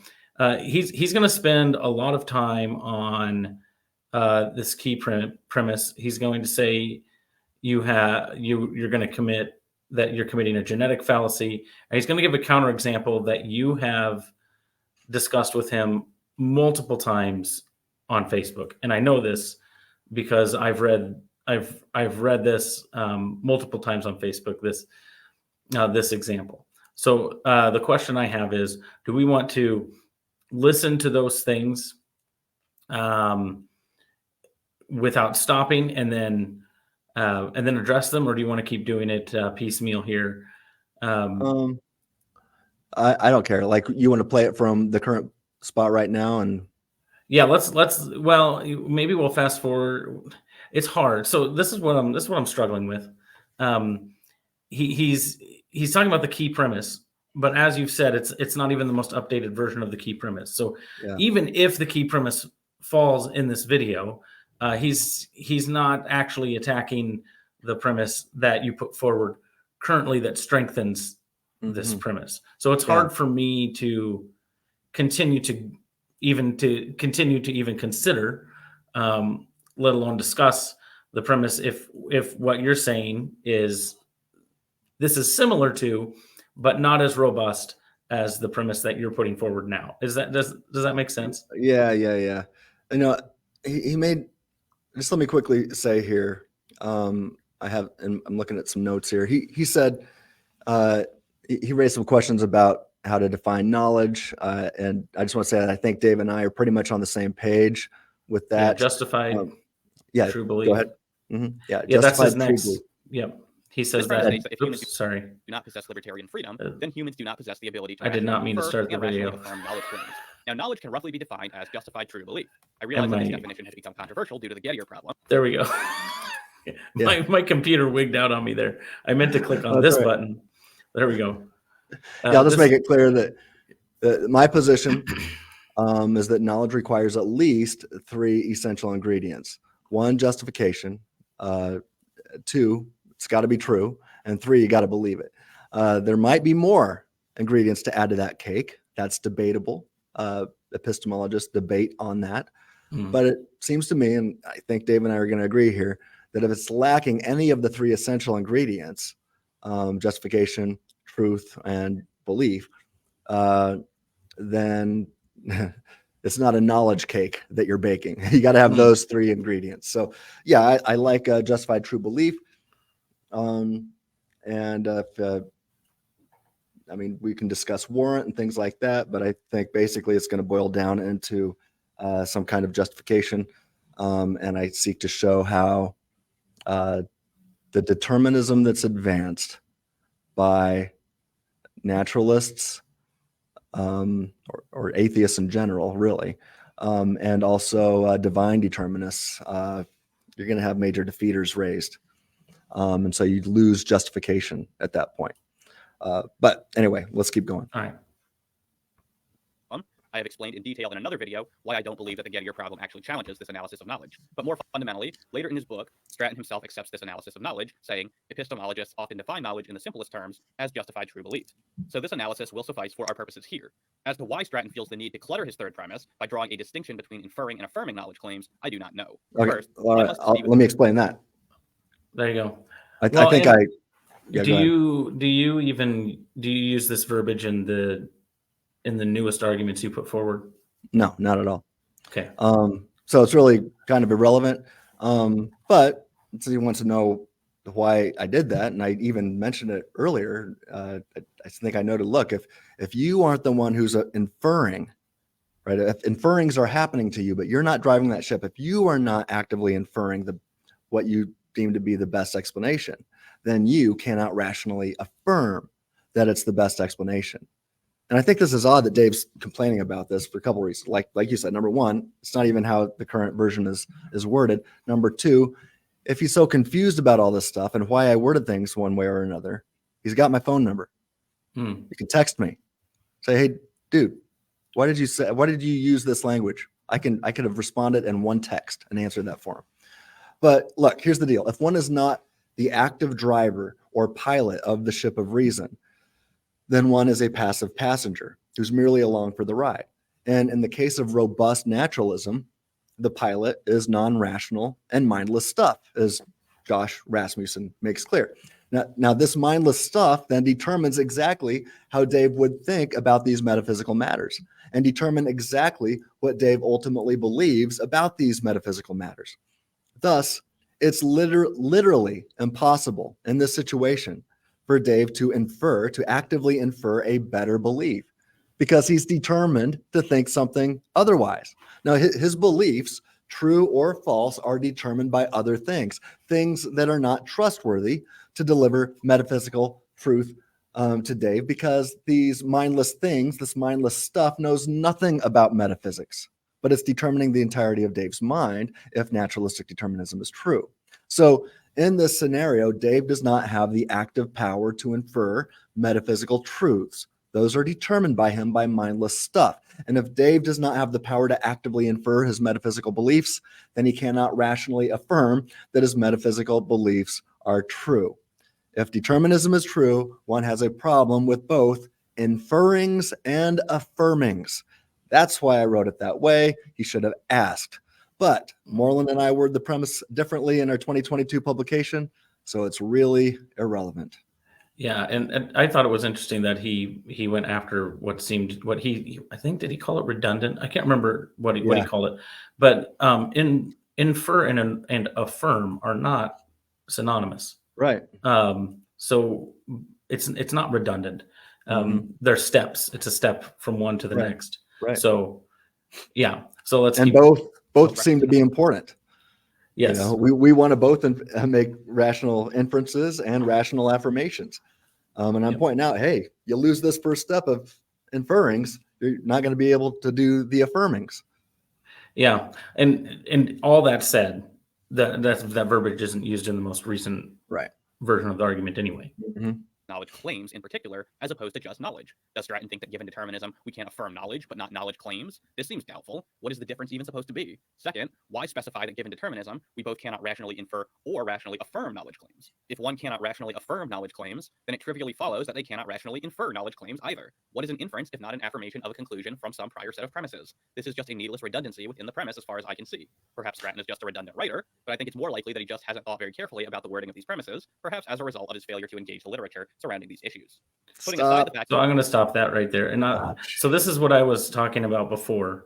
So I'm not going to make you actually talk about this because as somebody who I don't know Dave, I know you, but even if I didn't know you and I didn't know Dave and I watched this video because I've seen stuff like this before, when things like this are said, when things like well, maybe they're just a redundant writer, or it's more likely that they don't know that they haven't engaged with the academic literature. When those things are said and you're belittling the knowledge of your opponent, you're actually starting to lose the debate before you even start. Because what you want to do is you want to defeat the strongest version of your opponent possible, right? And so if you are trying to weaken them before you even engage with the strongest, he probably should have stopped at I don't know why he says this. It seems redundant to me. And the reason it seems redundant to me is all the things that he said. If he would have just stopped there, instead of all of a sudden starting to attribute motive or lack of knowledge, then it would have, I think his case is stronger. But the fact that he goes a step further seems to me, as somebody who would even be a neutral observer, I would be turned off by that, because that's not what I want to hear when I'm talking about academic or philosophical debates. You can say, well, you're not being very careful with definitions. That's different than to say, well, or you can even say you're redundant, or it seems you haven't carefully worded this. Saying that's fine, but saying something like, oh, you just haven't even thought it through. Right. That then attributes ignorance or says something about the other person. It's ad hominem. You've crossed from critique to ad hominem in that case, even if you say it without emotion. Like he says it very plainly without emotion. So I wanted to say that. I didn't want to have you jump in and say that, because I don't know, Dave, I don't know you, but I would love to have heard an interaction that didn't seek to first devalue your opponent. I would rather see somebody say, hey, you're a very smart person, you're intellectually robust. The reason I'm dealing with these things is because they're ideas that are important, and now I'm going to talk about why I think they're wrong. I don't know. What do you think? That's just where I'm I appreciate that, Josh. Thank you. Look, I have read so much on this topic. It's been the primary thing I've thought about in academia and graduate level work since 2012. This dominated my focus of every day for hours a day. I'm researching on this topic. I'm writing on this topic. I'm talking to other philosophers on this topic, trying to poke holes in my own argument. This is what I've been working on for 12 years. Doesn't mean I'm right, but don't say that I haven't read the literature. Have I read all of it? Of course not. Who can? Nobody can. Have I read a lot of it? Yes, and I'm continuing to read on it. Just got a new book yesterday. So, and so it's different to say, hey, maybe they misunderstand what they're reading. Okay. right. Or something like that, than to say, oh, they're just, they're just not, they're not as well read as I am. Right. That's just not good. I don't like that. I would have rather him have stopped after claiming redundancy and stuff than take it one step further. Yeah. So, yeah. Cool. The fact that this third premise is needlessly cluttered and redundant, the basic proposition is at least intelligible. Stratton takes it that if determinism were true, then people could not have any rational justification for their beliefs. Libertarian freedom, in some sense, is necessary in order to have epistemic justification for one's beliefs. But why think that this is true? Well, Stratton has a lot to say in defense of this premise. He argues that if a person's thoughts and beliefs are forced upon him, and he could not have chosen better thoughts and beliefs, then he is simply left Let's assuming finish the that quote his real determined quick. thoughts and beliefs are good and that his beliefs are true. But it All clearly right. Sorry, I wanted to finish that quote real quick. And then Yeah. on. Okay. So again, Dave would have read the 2022 article that I wrote with JP. He would have seen that we made it clear that if the entirety of one's mental activity is determined and necessitated by non-rational, mindless, or untrustworthy antecedent conditions, then all of one's metaphysical beliefs then are suspect. After all, why should one trust what an untrustworthy source determines? If Dave would have read that paper, then he would know that determinism, and not determinism alone, but determinism combined or coupled with the fact that no one person and no one scholar, no metaphysician or theologian or anybody else has a perfect set of true metaphysical or theological beliefs, right? I mean, that's just ask what I've, in fact, I think I said this when I read my paper last month at EPS. I stopped and I said, is there anybody in this room, any philosopher or theologian who has a perfect set of metaphysical or theological beliefs? And I think, I think Matt Plummer, I think it was him, somebody raised their hand and said, or I said, does anybody? He goes, John MacArthur. I'm like, oh yeah, John MacArthur. Yes, I remember that. I also raised my hand, but since I don't have a doctorate, I wasn't allowed to talk. I'm just kidding. No.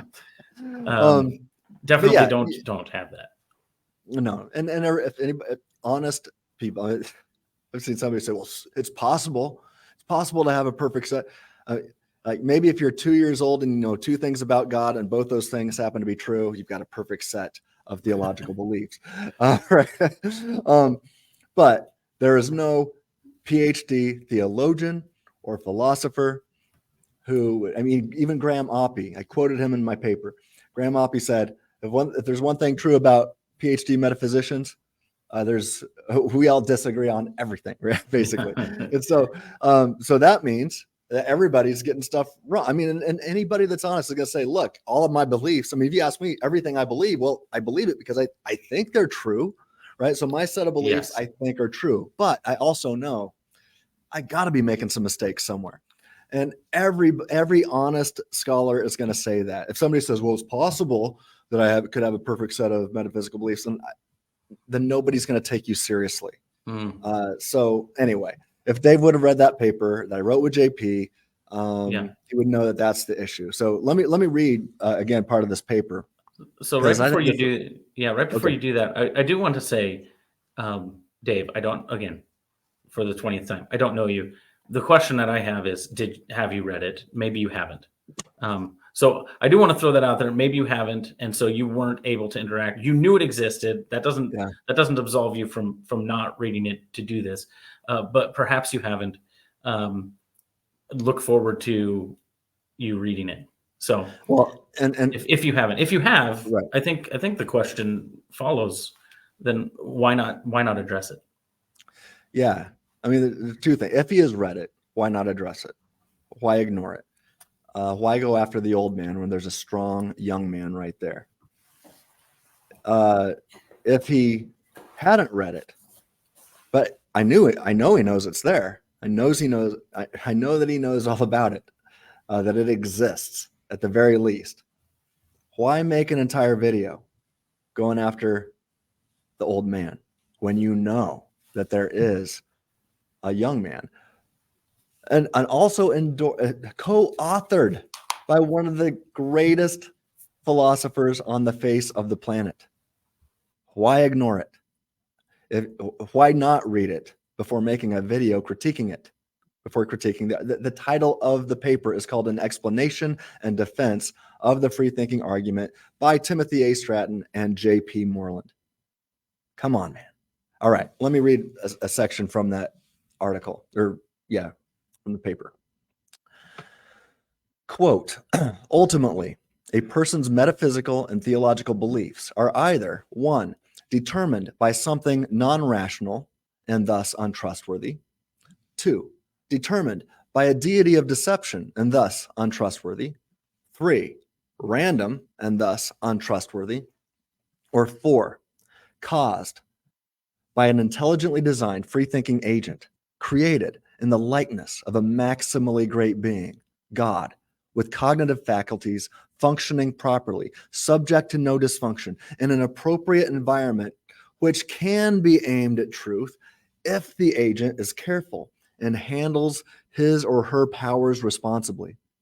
The first three options leave us with skepticism and reason to doubt our metaphysical and theological beliefs.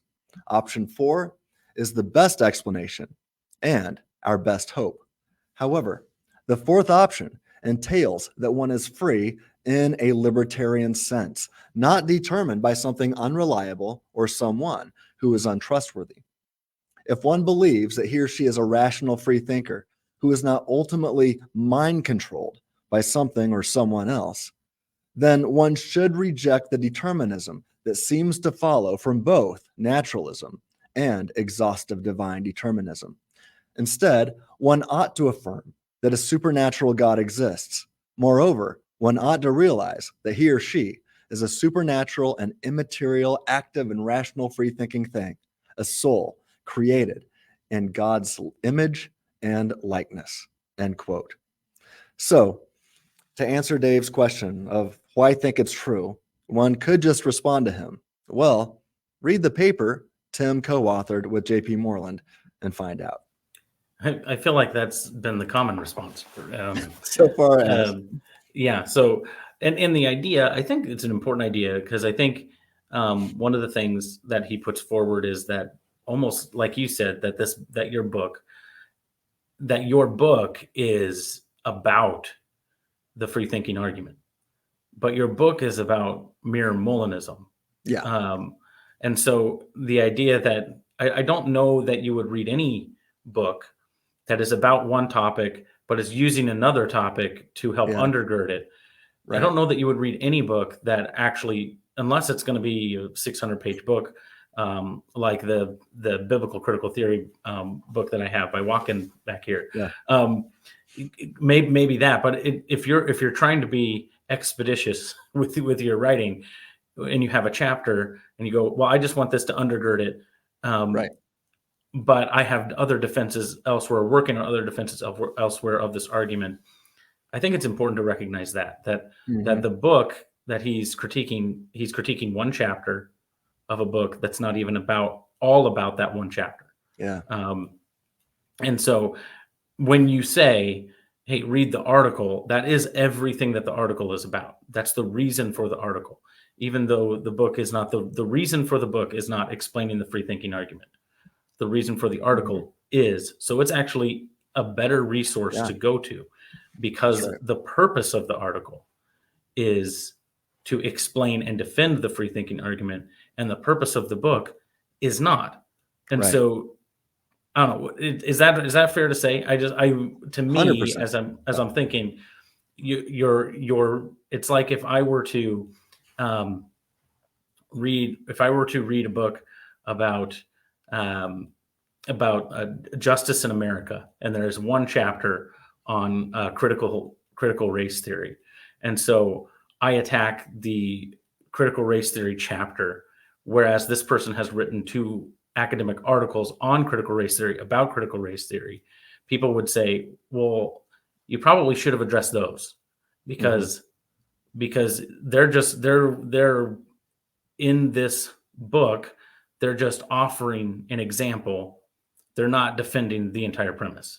And so I don't know, I feel like I'm rambling now, but that's kind of where I'm at with the common response. If the common response is you should have read the article, I think that's the reason, because the article is about that. The book is actually not about that. Is that fair to say? Yeah, I would say that the book is more of a flyover. Of 30,000 foot. Yeah, of some things that I've been thinking about for a while, but I've gone much deeper into that now, not flying over anything, but diving into the depths of it, trying to be much more rigorous. And that's been published for over a year. It's out there. Everybody knows about it. Yeah. It's been read quite a bit already. So I know last I looked, it was over 3,000. I've heard that if you're going to write an academic journal article, just know that maybe 5 people might read it. This one has, last I looked, well over 3,000 views. So that's pretty cool. And I want to say one more thing in defense of Dave is he is interacting with the argument as presented in your book. True. So that's fine. But the title of the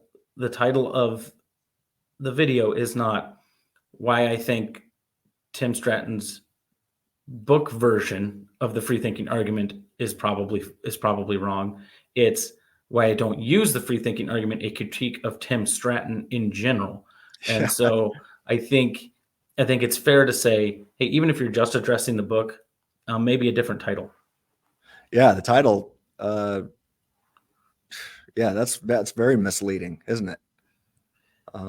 Because it's just about the book, right? Which is fine. If you want to critique the book, it's like so I wrote a review of Fire in the Streets, which is a good book.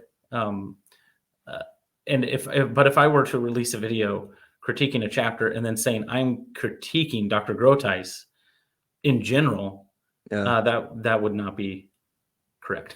Mm-hmm. Far be it from me, because Dr. Groteis would probably would probably tear me apart in that sort of critique. But anyway, he's a great guy. Yeah.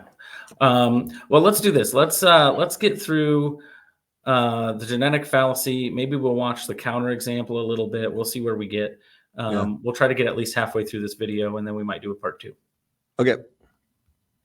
It really does not follow that one is left merely assuming the truth of their beliefs just because they were forced to hold them, for it remains logically possible for someone to be forced to hold a belief and to also be forced to have justification for that belief. As Robert Locke observes, in response to this argument, the most likely move for the determinist is to claim that her embrace of determinism is in some way both determined by antecedent conditions and by normative epistemic determinants. Claiming that a belief is unjustified merely because of the way in which it came about is a clear example of the genetic fallacy. Beliefs are justified or unjustified because of the reasons or lack thereof which support them. Well, here's what I want to do. I want to have him go through what a genetic fallacy is, and then I want you to respond to whether or not this is actually an adequate example of that. Is that fair? Yeah, go ahead. Can we do that? All right. Not because of how they came about. Again, Locke explains, the objection will be that it matters not how we came by our belief in determinism, it matters only that the belief is true, or the process by which we arrived at it is truth conducive. To get to the conclusion that one is left with bare assumptions, Stratton needs to specify within the hypothetical that the individual in question is both forced to hold a belief and that they are forced to do so without any grounds. But of course, if he does that, then the hypothetical no longer accurately describes what determinists believe. The central question for Stratton then is this: why is it that one cannot be determined to have a true belief, but cannot also be determined to have justification for that belief? As David Hudson points out, one of the traditional arguments in favor. Okay, I wanted to get to that part because I think that he ties in the genetic fallacy to that last question. Okay. So did you want to keep going, or should I say a few things? Go ahead. Okay. Yeah, I just want to say that regarding the Locke book, I always want to call him Loki. I don't know how maybe it is pronounced that way, but man, I read that back when I was working on my doctoral dissertation. I even quoted him in my book to support my case. In fact, I was promoting this. I loved that book. Promoted it back in 2019. I read it when I went to Israel. I had it with me as I was traveling around Israel. But let me say it again. The recent work we've contributed in the literature is as a result of Moreland and I engaging and reading the older literature. So that now the arguments that we've advanced are literally on the forefront of the discussion. So we're waiting for those to be interacted with by other scholars. And so, yeah, we're waiting. But Dave needs to do work with our recent paper. Have we said that yet? I don't know if we've mentioned that, but as we've shown exactly what, this is not an example of a genetic fallacy.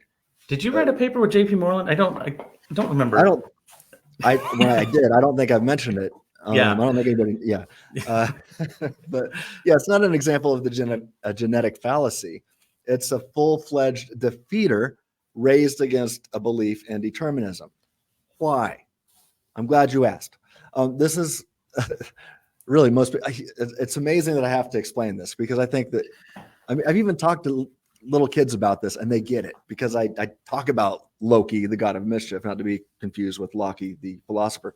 But this is so easy that little kids possess knowledge of this much. But if Loki, the god of mischief, or any other deity of deception, determines you to affirm a metaphysical belief, then you have reason to doubt that metaphysical belief.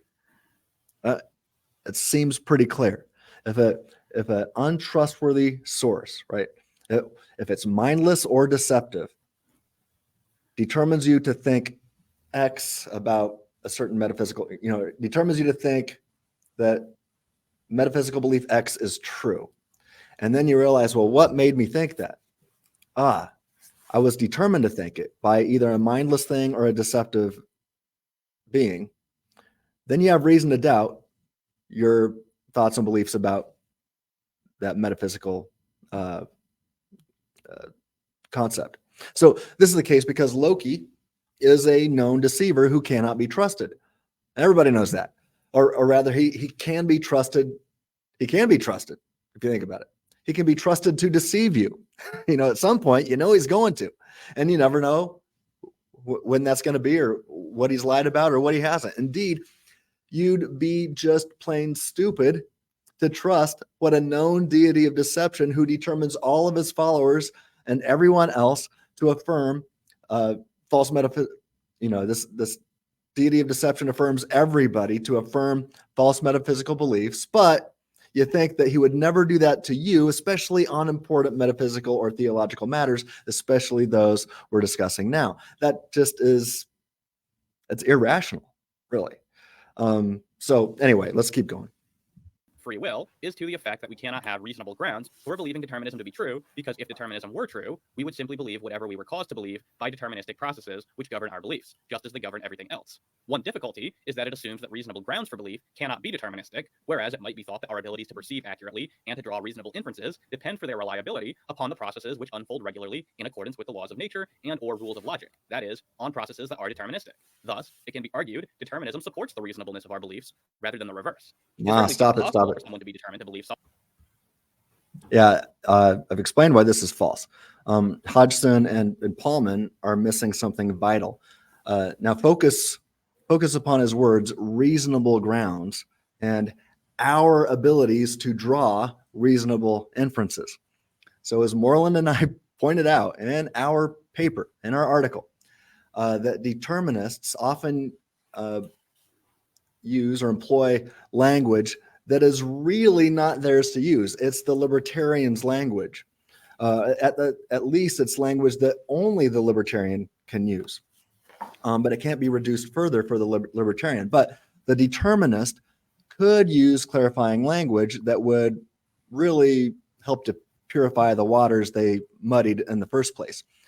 However, determinists typically refuse to use this language because it highlights the absurdity of their view. I will say, with respect to giving respect to Guillaume Bignon, he was honest enough when he was interacting with my views on Eli Ayala's show a few years ago, and he made it clear that when a Calvinist, we were talking about Greg Koukl at the time, and he was disagreeing with Greg Koukl because Greg Koukl is a Calvinist who believes we have libertarian freedom, and Guillaume Bignon is a Calvinist who is what I call an exhaustive divine determinist, and so disagrees with Greg Kokel. And so I posed the question. I was like, okay, well, if God determines everything, then is God the one determining you to be right and Greg Kokel to be wrong? And Bignon was honest enough on Eli Ayala's show, and he made it clear that when Calvinists affirm false theological beliefs, it's because God determined the Calvinists to affirm false theological beliefs.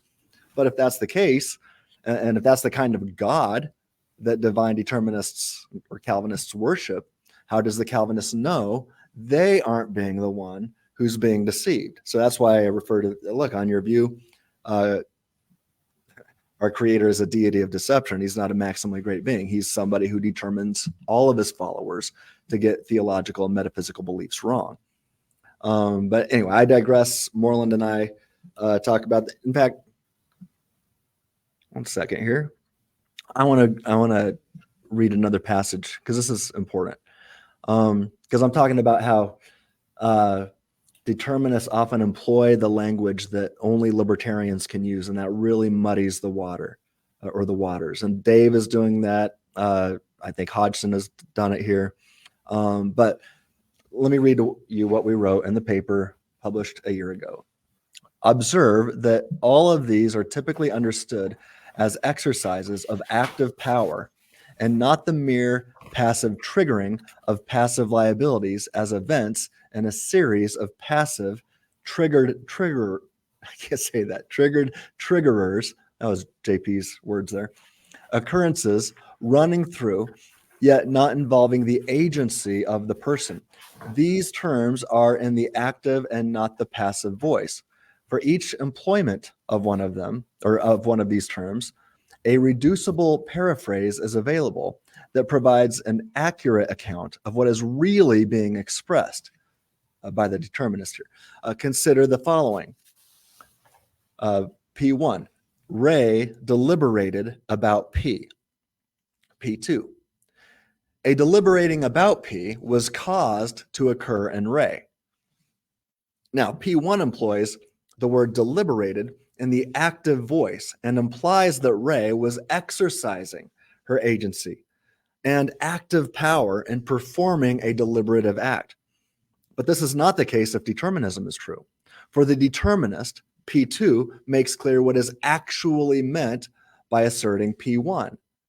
Right? Though unintentional, by utilizing statements like P1 and expressing their views, determinists benefit from a rhetorical mirage that keeps hidden what is actually being asserted, P2. So, for the determinist, to be consistent, clear, and honest, they should say, I have examined the evidence and carefully concluded that X is true. All right. Now, by the way, I'm not reading from that paper anymore. But if they're honest, the determinist should say, I've examined the evidence and carefully concluded. Let me back up. I think I misspoke. For the determinist to be consistent, clear, and honest, they should not use what the libertarian can say. Right? They should not say, I have examined the evidence and carefully concluded that X is true. No, they should say, this is what the determinist should say if they care about clarity and precision. They should say, antecedent conditions are sufficient to necessitate sensations of deliberating, which are sufficient to necessitate a belief that X is true. And there is nothing I have the power to do to experience these things differently, right? or if they don't want to be so wordy, they can just simply say, the laws and events of nature make me believe X is true. Or they could say, God is determining me to believe that X is true, right? Now, I need to add one more thing, because many folks will say things like, well, even if I'm determined, I'm still reasons responsive. I still choose based upon reasons. If I had hair, I'd pull it out. Or if I had $1 every time I heard that, I'd be rich. But that misses the point entirely. Moreland and I never argued that one does not experience reason. We point out that the manner in which one reasons and experiences sensations of reasoning is also determined by untrustworthy sources. And so C.S. Lewis made it clear in the 1940s. He said, reasoning doesn't happen to us. We do it. So Lewis is pointing these two different things out, right? The determinist, for the determinist, reasoning is happening to them and determined by mindless or deceptive beings. But if we do it, then you are the active driver. So we're discussing two entirely different concepts here when we discuss the reasoning of a person. If determinism is true, reason happens to us. If we possess libertarian freedom, then we do the reasoning. So being quote unquote reasons responsive is not enough. People reason poorly all the time. People do stupid things for stupid reasons all the time. So we're not arguing that it's impossible to experience sensations of reasoning if something else exhaustively determines the entirety of your mental activity. We are pointing out that the manner in which one reasons is passive, not active, and determined by something, or if it's determined by something or someone else. Thus, if determinism is true, as John DePoe says, you are nothing but a passive cog. You'd only be, you're merely at the mercy of the whims of mindless stuff, as Josh Rasmussen has pointed out, or a deity of deception, as JP and I have explained. So the whole but I'm reasons responsive reply really misses the point. I don't think David really gets into that here, but I hear it all the time. So I just wanted to take a quick, make a brief all right, a brief detour. So, yeah, there you go. Mm-hmm. All right, let's listen to this whole counterexample. I know it's going to be hard not to interrupt with it, but he has given this counterexample before on Facebook, and now he's going to talk about it here. So let's listen to the whole counterexample, and then maybe we'll talk about it a little bit. All right, I'll let you stop it when you want to. Okay. And for them to likewise be determined to be aware of various facts which support the truth of the proposition. Imagine two parallel worlds, world A and world B. In both worlds, suppose that a fellow named John believes the exact same proposition on the basis of the exact same evidence. Moreover, in both worlds, that proposition is true. In world A, John used his libertarian free will to believe the proposition. In world B, John was determined to believe the proposition. I take it that no one disagrees that John knows the proposition in world A, but since John is in exactly the same position in world B, the only difference lying in the explanation for why he got there, upon what basis could one say that John does not know or rationally believe the same proposition in world B? It seems like if John's belief, John's evidence, and the truth value of that belief all remain exactly the same, then regardless of why it is that he came to believe the proposition, he should still know it to be true. It appears that Stratton sees something justificatory about how John comes to hold this belief. I am curious what this might be. How does the process by which John comes into possession of his belief affect the justificatory status of that belief? If John's evidence is the same, regardless of how he came to possess it, then it seems that the belief should be justified no matter what. The only way around this, so it seems to me, is to deny that evidence can justify beliefs all on its own. Now, I once publicly issued this challenge to Stratton. Here is what he said in response. The beliefs of John A and John B are not merely based upon the same evidence. The beliefs of John A are based upon the fact that he has been intelligently designed and finely tuned with cognitive faculties with the power to infer best explanations about ultimate reality if he carefully evaluates the evidence. The beliefs of John B, on the other hand, are fully explained and based upon the whims of a deity of deception who determines all of his followers, including John B, to experience sensations of evaluating evidence in such a way that ultimately determines him to get important things wrong about metaphysics and theology. Thus, John A and John B do not stand on the same epistemological foundation. Now, there are two possible ways to interpret this reply to the thought experiment. On the one hand, Stratton could be maintaining that world B is just logically impossible. That is to say, there is some logical contradiction involved in the idea that John is determined to believe a true proposition on the basis of the same evidence as John in world A. But that is surely not obviously the case. If Stratton takes it that world B entails a logical contradiction, then the onus is on him to demonstrate that contradiction. The other way to interpret this reply is that Stratton might take it that evidence is insufficient to justify a proposition. If so, then John's belief in world B will not be justified even if it is based on the same evidence as in world A. If so, then Stratton is adopting a very odd position indeed. Certainly there are philosophers who maintain that there are other ways in addition to evidence for beliefs to be justified, but hardly anyone maintains that evidence is not a means of justification at all. If that is Stratton's position, then I hope he can produce some very strong arguments to support it. Perhaps Stratton does not intend to say that evidence is not a means of justification at all, but rather that evidence is not an autonomous means of justification. That is, Stratton might think that something else is needed in addition to evidence in order for a belief to be justified. And presumably, for Stratton, whatever else is required will include libertarian freedom. But this assumes the falsity of evidentialism. Again, Stratton is merely asserting that more is required for epistemic justification than adequate evidence. He is just asserting asserting that John's belief in world B is not justified because it doesn't include libertarian freedom. But that appears to be question begging. The original challenge presents two scenarios where John is in exactly the same evidential position and asks why his belief is unjustified in the deterministic world. To answer by saying, because the world is deterministic, is a question begging response. In passing, I should also note that there is good reason for thinking that the theist who affirms God's necessary omniscience cannot maintain that the ability to do. All right, let's go to you here. Oops, my webcam just conked out. But so I'll ask you this as the voice in the ether. So he gives a few possibilities for that proposition. If you can remember all of it, it's basically it's logically impossible. Evidence alone is not justification for true belief. And then the other one that he just ends with there. Are those the only three options, or do you offer something else? Okay.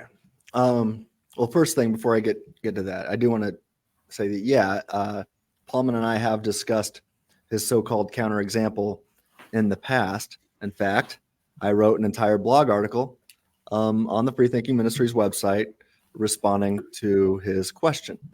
The name of that blog article is called "Reason and the Necessity of Libertarian Freedom: A Response to David Pallmann." So I encourage people to take a look at that and read the whole thing. Make sure not to miss the footnotes; those are important. But yeah, I'm glad that Pallmann briefly mentioned the article, but he does not engage with it in any depth or detail. He gives a little quote from it, but really kind of skips the most important parts, in my opinion. But anyway, he said that, let's see, when he says that Stratton sees something justificatory about how John comes to hold this belief, and that he was wondering what this might be. Is the process by which John comes to the, how does it affect his belief, affect the justificatory status of that belief or something like that? And I say, well, it's because if a deity of deception or some other untrustworthy source determines the manner in which you judge and evaluate said evidence, which leads to your metaphysical beliefs, for example, then said evidence is meaningless. Right? Who cares about the evidence? If something mindless or deceptive is determining you to look at the evidence and to judge it one way over the other, to weigh it properly or improperly. If you're not the active one weighing the evidence and examining the evidence, evaluating the evidence and judging the evidence and inferring your beliefs from, if you're not the one driving that ship or piloting that ship of reason, but you're being piloted by mindless stuff that knows nothing about metaphysics or deceptive deities who deceive everybody about metaphysics, then you've got a defeater raised against your belief, and the evidence is meaningless. You don't have the power to judge the evidence. Somebody else determines that for you, or something else determines it for you. I've explained this to Dave and his friends so many times, yet they continue to ignore it and just keep asking the same questions over and over and over. It's mind-boggling. But if you want to advance the conversation toward truth, then you've got to provide a counter to my response. You can't just keep asking the same questions again and again and again. Now, Dave did reference my article, and I think he quoted me accurately. But I would say no, I've made it clear that a deity of deception can determine John to affirm a true belief while in the presence of the evidence, right? In fact, if memory serves, I'm pretty sure that I was clear about that, that's possible in that same article that he just quoted from. And then he asked the question, wondering if I would think that it's not possible. Anyway, I'm noting here the huge difference between John A's belief. John A's belief is based upon the fact that he is an active evaluator of the evidence who is fine-tuned and intelligently designed to infer and attain truth if he's careful about metaphysical and theological matters. And he was given this power by a maximally great being who desires all people to know the truth, just as 1 Timothy 2:4 makes clear. Right? That's what we've got with John A. But John B's belief is fully explained by mindless stuff that knows nothing about metaphysics, or a deity of deception who determines all people, including John B, to affirm false metaphysical beliefs. Right? Either way, both of these antecedent conditions are untrustworthy to deliver metaphysical truths to Dave. So there's a huge and meaningful difference between John A and John B. Most people, from philosophers, as I said earlier, to little kids, can see this vital difference. If one fails to see it, perhaps it's because a deity of deception is determining him to be blind to this truth, or what I think is probably the case, one is not being careful. Perhaps they're letting their emotions cloud their thinking and failing to bracket their biases. Maybe they just don't like Tim Stratton so much, and they're so devoted to his demise that they cannot be objective in they should be bracketing those emotions, bracketing their biases, but they let it get in the way and it clouds their thinking. So that is to say, the one who fails to see this metaphysical truth might do so because they fail to be careful, but they could have done otherwise. And if that's the case, they've got libertarian freedom. Thus, the one who fails to see this metaphysical truth is guilty and responsible for their false belief. They could have and should have been more careful. So let's see. He said something else there, right? What else? Yeah, he said, so if John's belief in world B will not be justified, even if it's based on the same evidence as in world A. And so, yeah, that's when I start to feel like I'm banging my head against a wall. John's belief in world B is not justified because so-called evidence alone is insufficient, as Moreland and I explained in our paper. And as I noted earlier, you've got to be the kind of thing that has the active power to evaluate the evidence correctly. So the evidence is the same for John A and John B, but John A is a completely different kind of being than John B, right? The evidence is the same, but the persons are different. And that's what matters here. One is an active agent who reasons. One is a passive cog that merely passively experiences sensations of reasoning. And this makes a huge difference if the thing that's determining the sensations of reasoning is mindless or deceptive. And moreover, in the paper, let me read this. Let me go back to the paper I read in San Antonio last month. Here's a quote. I said, experience shows that multiple humans, including epistemic peers, can evaluate the same evidence but arrive at different conclusions, that we can strongly disagree with others' arguments, that one's reasoning can be mistaken according to oneself or others, and that we sometimes change our minds about an argument. But if these situations are determined by external factors, those same factors appear to be rather clumsy at producing consistent reasoning processes. So why trust them? Why should Phil trust his rational faculties? Why should he think the external factors have determined him to reason soundly and others to reason unsoundly? What makes Phil so special that naturalistic events would determine him to arrive at correct conclusions and his critics to arrive at erroneous conclusions? End quote. And I often, when I say that stuff, I follow that and I say, careful not to beg the question in response. So bottom line, evidence alone is insufficient.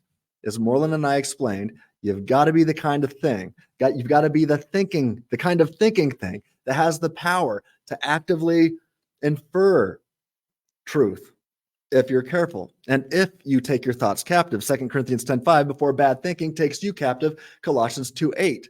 And if you're a responsible, free thinker. So I encourage Dave to be more careful in the future. But as for now, I say let's, is there anything else you wanted to say there or have him say there? Well, I don't think so. I had to get a secondary webcam set up because something happened with my other webcam. So I have a different view now. One of the things I would ask is to you, can a computer have a justified true belief?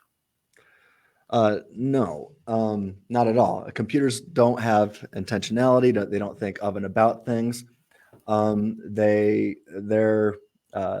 the data that comes on the screen, or if it's a robot that is produced by the machine, that is all determined, unless one wants to argue that computers have libertarian freedom. Otherwise, it's determined by antecedent conditions. What are these antecedent conditions?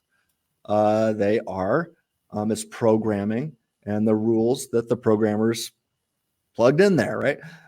Not to mention the laws and events of nature. So it's determined by nature and the programming of other humans. So the question is, are the humans rational? If so, they're emulating the rationality of the human. Now, I recently had an awesome and interesting debate with ChatGPT on this, and I published it here on our website, or on our YouTube channel, and also on our website. So if you want to see that, take a look at debating rationality with a robot. And by the end of it, the robot, the computer, is agreeing with me that there is something different about humans than computers. And ChatGPT says, I do not have libertarian freedom. I am determined by things. But humans, I think at one point it even implied that, it sure sounded like it was implying that humans had libertarian freedom. But I'm not reasoning with the robot, and the robot is even agreeing with me here in the same way that I would reason with a human. It's two different things. So no, robots, calculators, computers that emulate. So I would argue that humans are rational, and that these machines are emulating the rationality of their programmers. But they do not possess libertarian freedom. Humans do, and so there's the computer can't be more careful when thinking things through. Not that it thinks about anything. Yeah. See John Searle's thought experiment called the Chinese Room. Just to echo that. But yeah, I've written a lot about. I've got a article on the website called "Computers Don't Know Jack." That other one called "Debating Rationality with Robots." There's more on there from others as well. Stuff on our YouTube channel.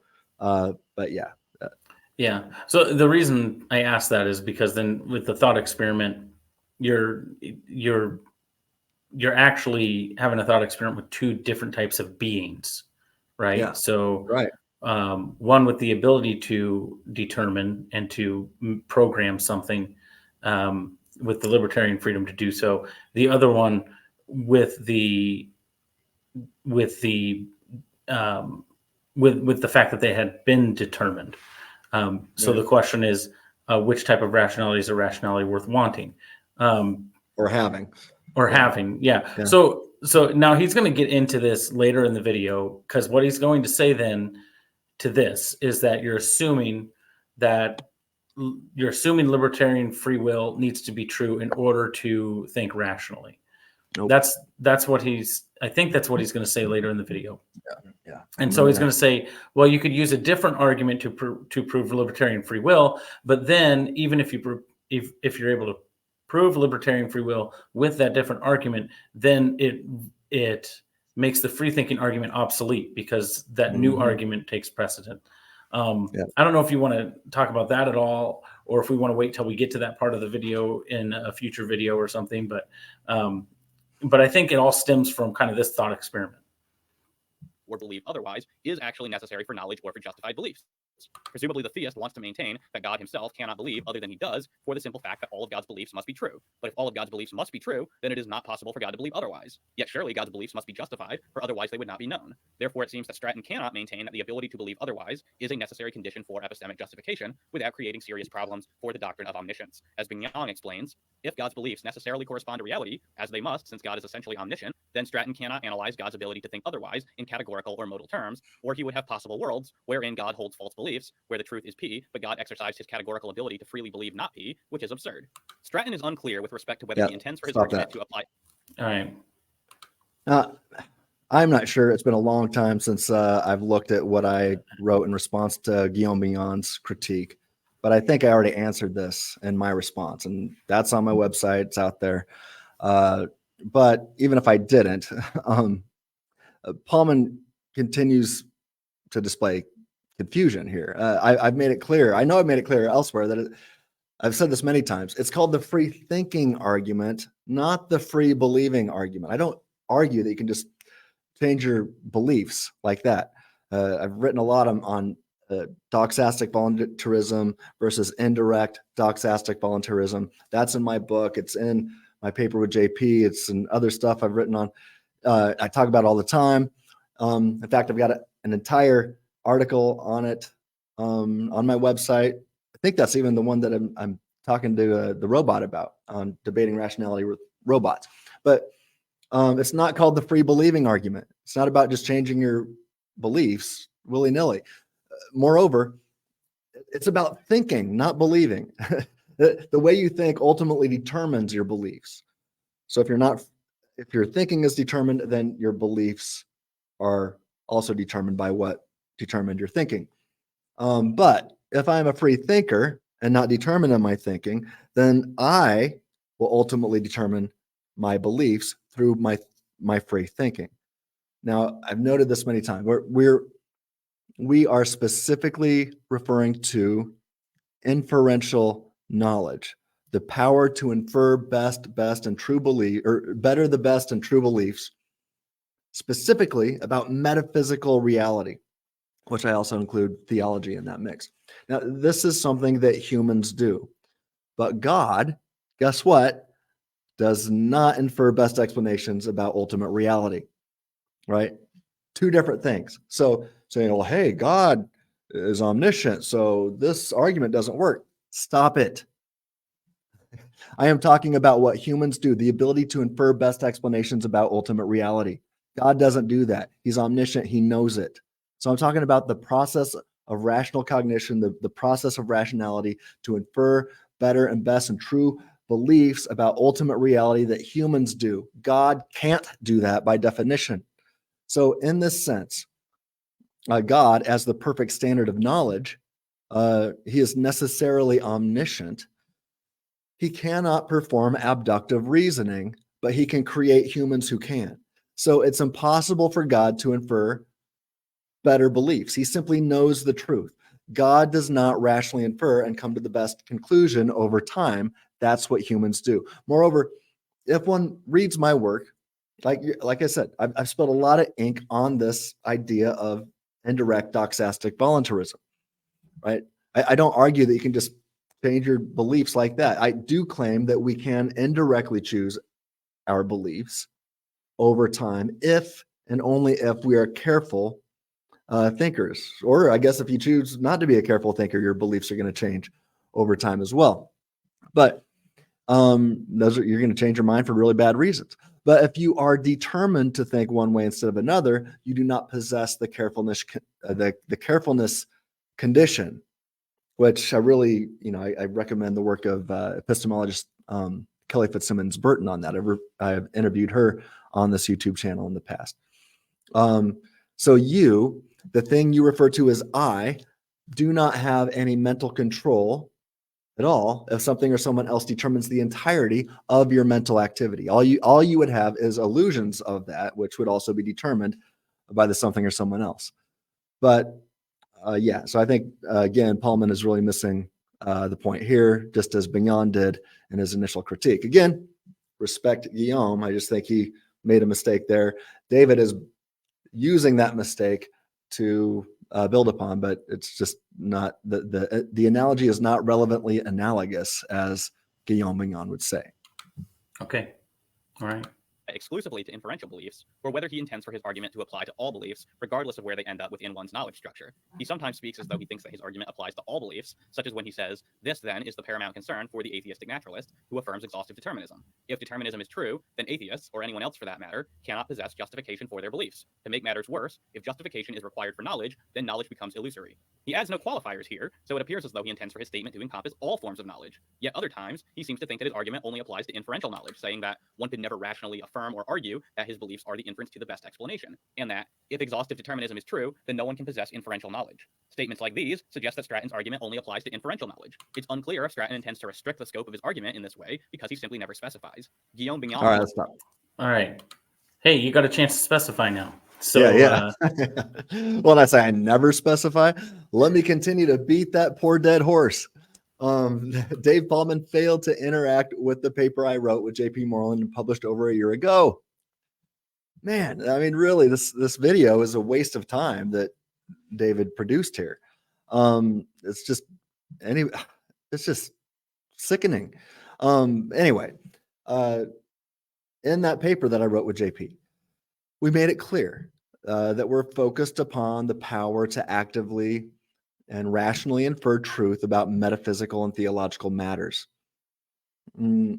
So now, I do know folks who go further than JP and I did with very similar arguments. In fact, I know some who have taken the free thinking argument and sought to take it even further. I think you can do that. In fact, I will admit, when I first developed the free thinking argument, I probably had way too much in mind. I was maybe too aggressive with it. And I'm not going to say that you can't use it for that.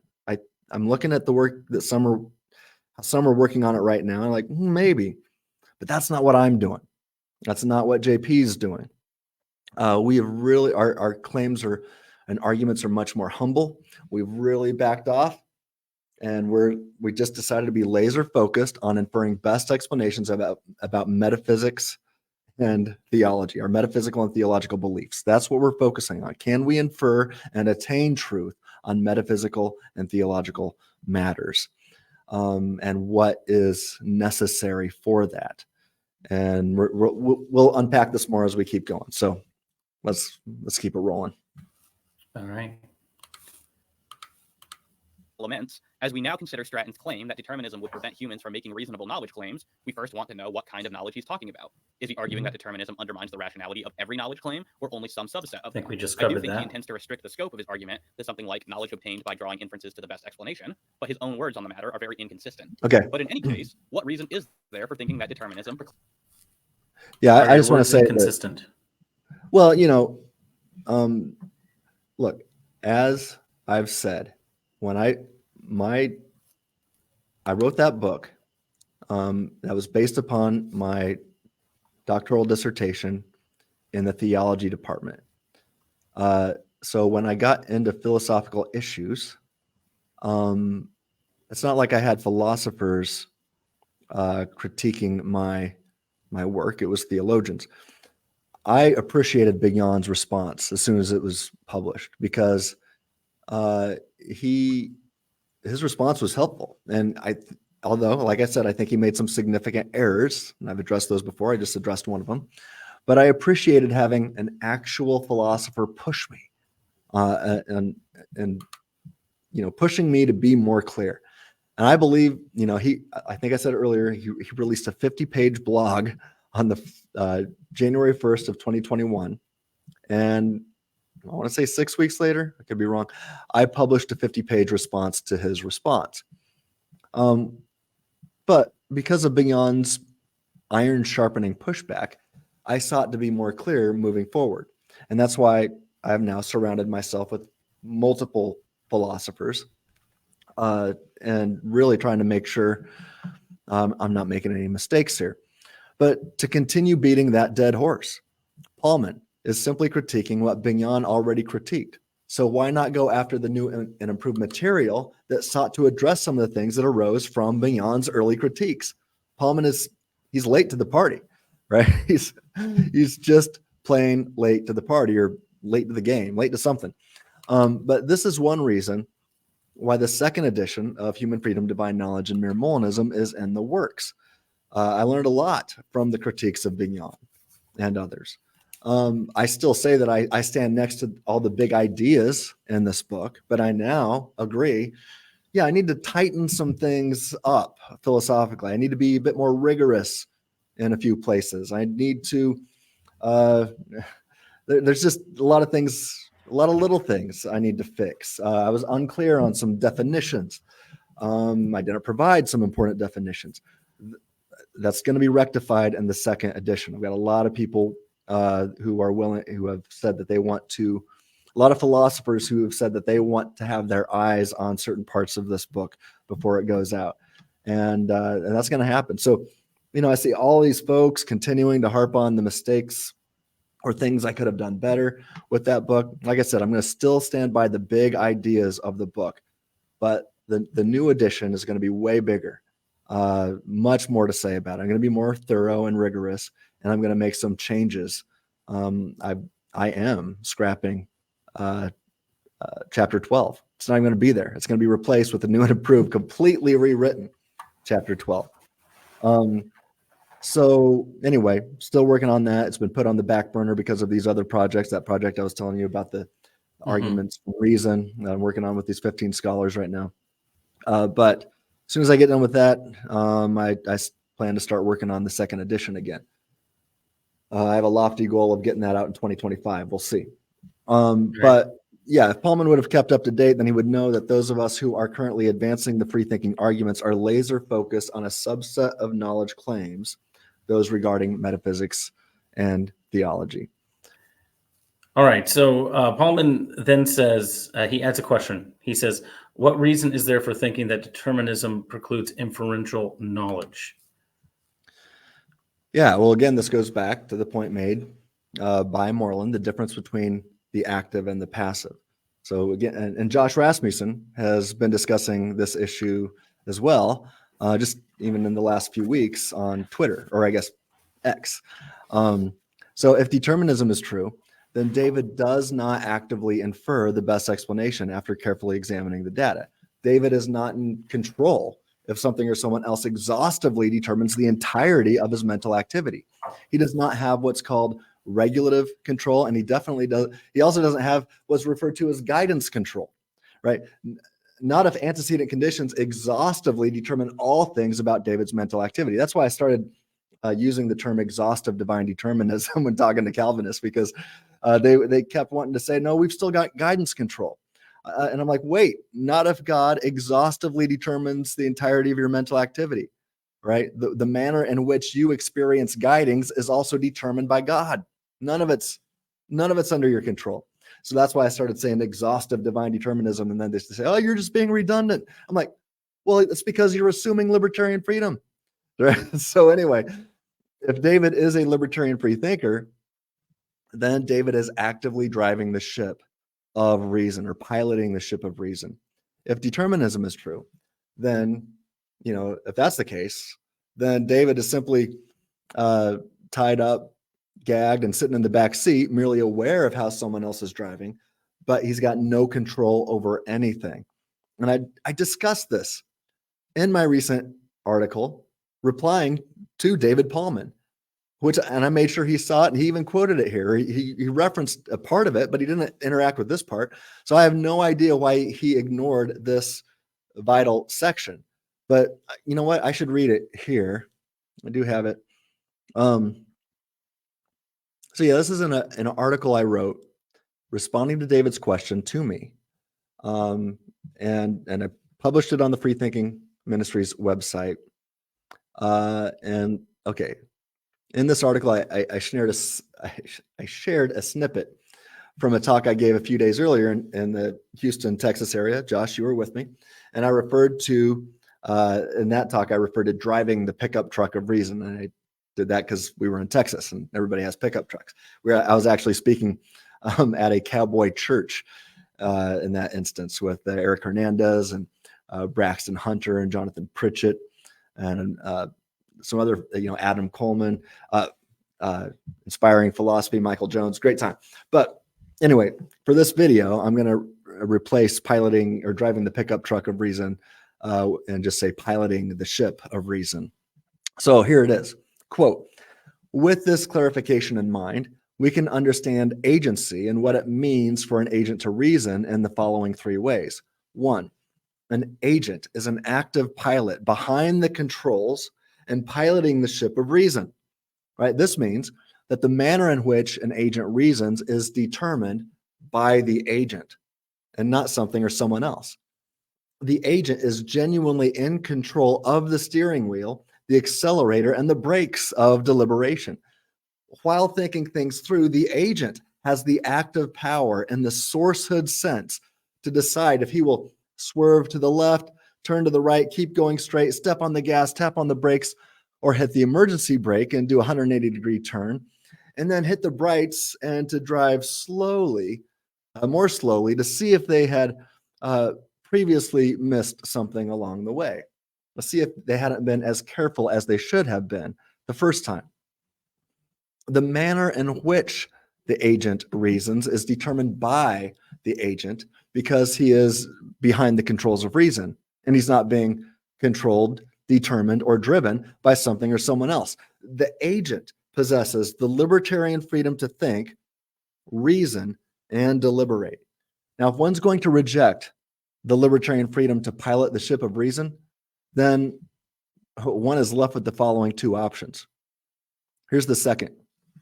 An agent is a passive passenger, right? This is the case of if there is no libertarian freedom to pilot the ship of reason. Then option two is an agent is a passive passenger tied up, gagged, and sitting in the back seat, merely along for the ride, passively aware, but with no active power to control the ship of reason. If all things are determined by something or someone else, then the agent is not driving the ship of reason. No, reasoning is happening to him, as C.S. Lewis described. Sure, the agent who is tied up in the back seat is aware of the turns the pilot is making, but none of these turns are up to or determined by the passive passenger. Mere awareness is not sufficient to be in control of the ship of reason. The passive passenger might be directly aware of all the turns the pilot made. The passive passenger might even be able to recount how they arrived at their destination. Be that as it may, they were not in any control of how they arrived at their destination. And the passive passenger has no idea if they arrived at the correct destination, your beliefs. Now, who is piloting the ship of reason then, if it's not the agent? Well, it would be either mindless stuff or deceptive deities or deceptive supernatural beings, right? Now, there's one more option to consider, the third option. So this final option describes those who affirm that all mental actions are determined by something or someone else, but somehow they still possess a kind of control of their thoughts. We'll call that guidance control, right? So this is option 3. An agent is a deluded passive passenger tied up, gagged, and sitting in the back seat who is also tripping on acid and subjectively and incorrectly believes they are behind the controls. So this describes the determinist who affirms that something or someone else necessitates all things, including the entirety of his mental actions, but who still claims to have guidance control. Indeed, this so-called agent is experiencing subjective direct awareness that he is that he is behind the steering wheel, but this does not actually correspond to objective reality. It's absurd. The first option entails the libertarian freedom to think, reason, and deliberate. Options 2 and 3 are entailed by determinism. So that's the end of the quote. I gave that in a recent conference in Texas, and I shared that with David Pallmann. I would have loved for him to have interacted with that in this video, but he obviously read it. He noted it in his video, but he chose to ignore this vital piece of clarification. Again, this is more than attacking an old man in this sense. This seems to be a deliberate attempt at attacking a straw man, and Dave knows it's a straw man because he read the article. He referenced it and quoted a different part of it. But this piece that I just shared right here is vital, and he ignores it. I just don't get it, but we can keep going. All right. Drawing inferences to the best explanation, but his own words on the matter are very inconsistent.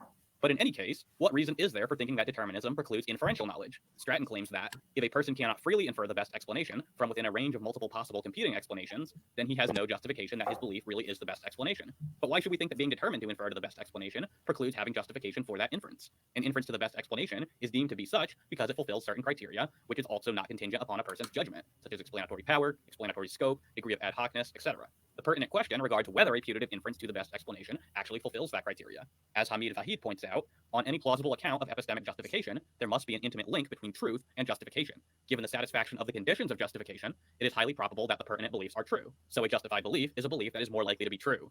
Is Stratton suggesting that one cannot be aware that an inference fulfills these criteria if determinism is true? And if one Stop it. All right. So I just add that, say, okay, look, And if a deity of deception determines the manner in which you passively experience sensations of judgment and evaluations, then you are in no epistemic position.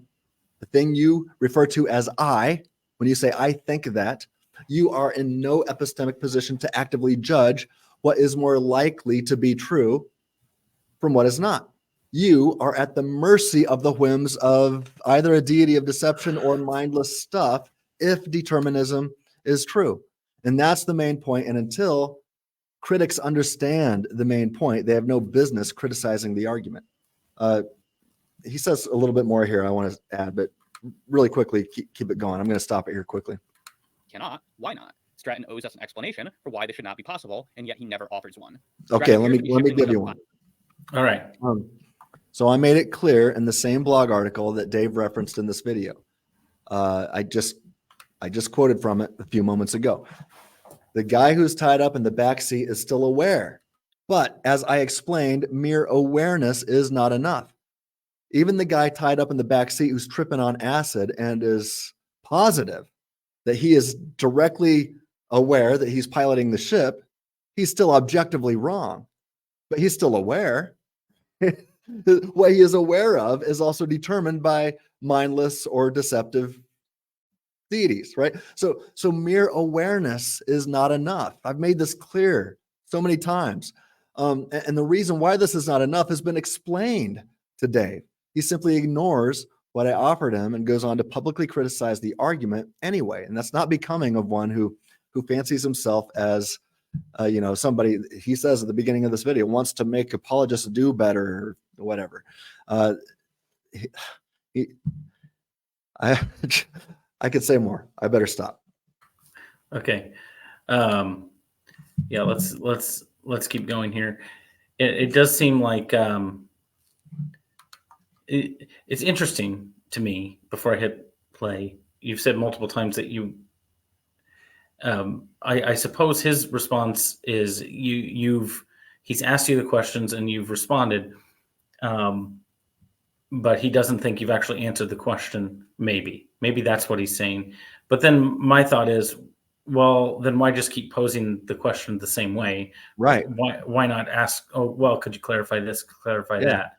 And he did it in one part. Why not say Stratton replied to me and he said this, and he gave you could either be the driver or the pilot of the ship of reason or the passive passenger or the passive passenger who's tied up and deluded. How come he didn't interact with any of that? And that was a vital piece of my explanation to him. So he might not like it, but then why not quote it and show what's wrong with it? Let's have that discussion. Yeah. So the idea that he asked the question, but why? But he has access to what your answer would be. Mm-hmm. It seems like just determined to make the video. If that makes right. Factor for any particular belief from the evidence which supports its truth to the abilities of the believer. But he has not motivated this shift. He has not provided us with any reason to think that evidence alone is insufficient for a belief to be justified. Again, David Hodgson points out, the other difficulty is that the argument is purely negative. It doesn't give any positive reason to believe in free will. Certainly the argument doesn't explain how or why indeterminism or free will could provide any sounder basis than determinism for reasonable belief. From my perspective, the value of evidence lies in the fact that it is not contingent upon any person's judgment. This makes it something objective and therefore something which could justify a belief. I don't see any reason why I should think that having libertarian free will is also a necessary condition for justification. Stratton does absolutely no legwork to show any deficiencies. If I had hair, I'd be pulling it out right here on YouTube. But I'm sure that those following along right now, I'm sure that those following along right now know how to respond to this comment from Dave. So Josh, I'm going to ask you a question. Okay. How would you respond? How would I respond to his question here? Well, here's the thing. I don't know that, and again, not a trained philosopher. Oh, I should probably bring myself up here. There we go. Not a trained philosopher, but I don't know that evidence alone, like sans anything else, does anything. You have to interpret the evidence, right? Yeah, like a detective looking for somebody who committed a crime. has evidence, and then he needs to interpret that evidence and use it to be able to lay charges on somebody in a reasonable manner. So evidence alone as far as I see, has no causal power. It's just evidence. We just have a set of facts. And now what do I do with that? The question then becomes, well, am I doing something with that? Yes. Or is something else doing something with that? Yes. To go back to my detective friend, is someone else telling him, hey, we've got all this evidence, I'm going to tell you who is guilty? Or does our detective have the faculties to say, I believe in my own reasoning power to be able to assimilate all this evidence, reason it, and figure out who I believe is most likely guilty? I don't know how I did there, but I'll give you a plus. You get an A in my class. That's a better grade than Dave Pallmann's going to get. But I like how you said, you have to interpret the evidence, and then you're responsible with what you do with it. Are you interpreting the evidence, or is the manner in which you experience sensations of interpretings determined by mindless stuff or deceptive deities? Right? If it's the latter, you got reason to doubt your sensations of interpretations, leading to all of your beliefs on the matter. So I'll just say this. A necessary condition for justification requires that the entirety of one's mental activity is not exhaustively determined by mindless stuff or a deity of deception.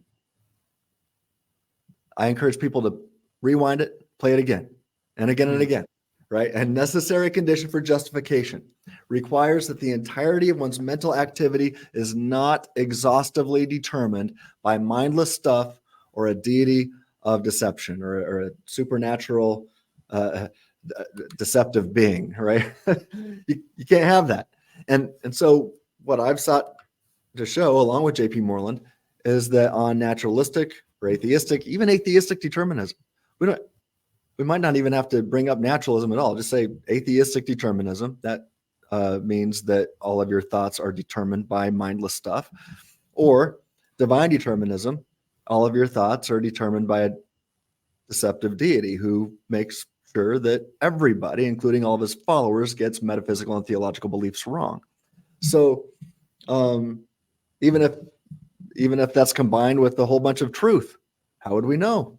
Right. So anyway, Moreland and I go on to show that the best explanation and the best hope is that we are created and intelligently designed with the power to pilot the ship of reason, but then show that entails libertarian freedom, right? So we're showing that necessary condition it's not just that you got to have libertarian freedom.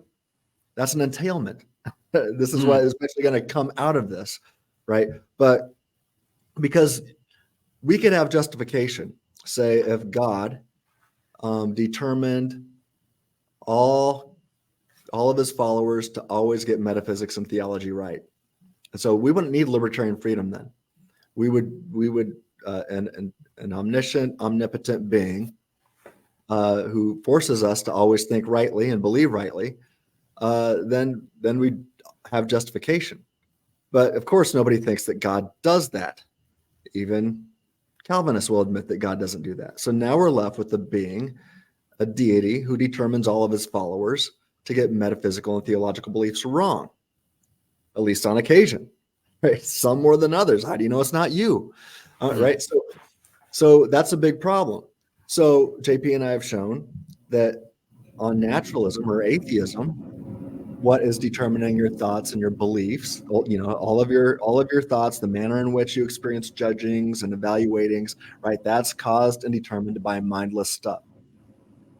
But if divine determinism is true, the manner in which you think things through, leading to all of your metaphysical and theological beliefs, is determined by a deity who determines everybody to get those things wrong, some more than others. And how do you know it's not you? Right? Defeaters all over the place. So that's the case. So now look, when does libertarian freedom become necessary? It's when you combine and couple determinism with untrustworthy antecedent conditions. I've said this so many times to people on Facebook and elsewhere. Just so many conversations. I say it's not determinism alone. How many times does David Pallmann in here say that the one who advances the free thinking argument says that libertarian freedom is a necessary condition? It's not a necessary condition unless you couple determinism with untrustworthy antecedent conditions. It's not determinism alone or determinism simplicator that's the problem. It's that combined. I discussed this in the video or my speech at the EPS when I read the paper that's on YouTube. People can see it there. I discuss it there. Anyway, I'll let people watch it. Let's keep going. Okay. Let's finish this section. And then he gets into transcendental concerns and the incompatibility of P3 and P4. We've already talked about P3 being completely reworded. We'll probably do a different video on that. But let's finish. Definitely need to do a part 2. Yeah, let's finish this section on restriction to inferential knowledge, which I feel like you've already answered ad nauseum. But let's finish it. Is in hardline evidentialism, nor does he explain how adding libertarian free will to our concept of justification overcomes such deficiencies. He's really just assuming that libertarian free will is necessary for epistemic justification. But that is the very proposition which the skeptic of the argument wants him to justify. For all his complaints about determinists begging the question in favor of their beliefs, one could be forgiven for suggesting that Stratton is doing the very same thing and merely begging the question with respect to the idea that libertarian free will is necessary for epistemic justification. What is the argument for that conclusion? As Colton Carlson observes, the problem is that Stratton accuses determinists of question begging or circular reasoning when it is not their argument under the present consideration within that chapter. It is Stratton. Stop it. It's not their turn to positively argue for their position. All right. That's one of the worst objections I've ever heard. Again, Colton is not a philosopher or a scholar. To his credit, like Dave, he reads a lot of books. But Colton has written hundreds and hundreds worth of pages of glorified blogs attempting to discredit me. And one can find my multiple responses to him here on this YouTube channel and multiple blogs responding to his critiques on the FreeThinking Ministries website, freethinkinc.org. Anyway, my argument shows that the determinist is caught between a rock and a hard place. And once it's been shown that antecedent conditions are untrustworthy to determine a person to hold true metaphysical or theological beliefs, then I ask them how they can rationally affirm that these untrustworthy antecedent conditions have determined them to hold true metaphysical beliefs, including those under discussion. Then I say, after I ask that question, careful not to beg the question in response. After all, it would be question begging to assert that a deity of deception has assured me that he's not deceiving me this time. Right? That's the epitome of irrationally, or I can't talk. That's the epitome of irrationality. Or it's just plain old stupidity, really. I mean, we're looking for rational affirmations, not the epitome of irrationality. So let's keep it going.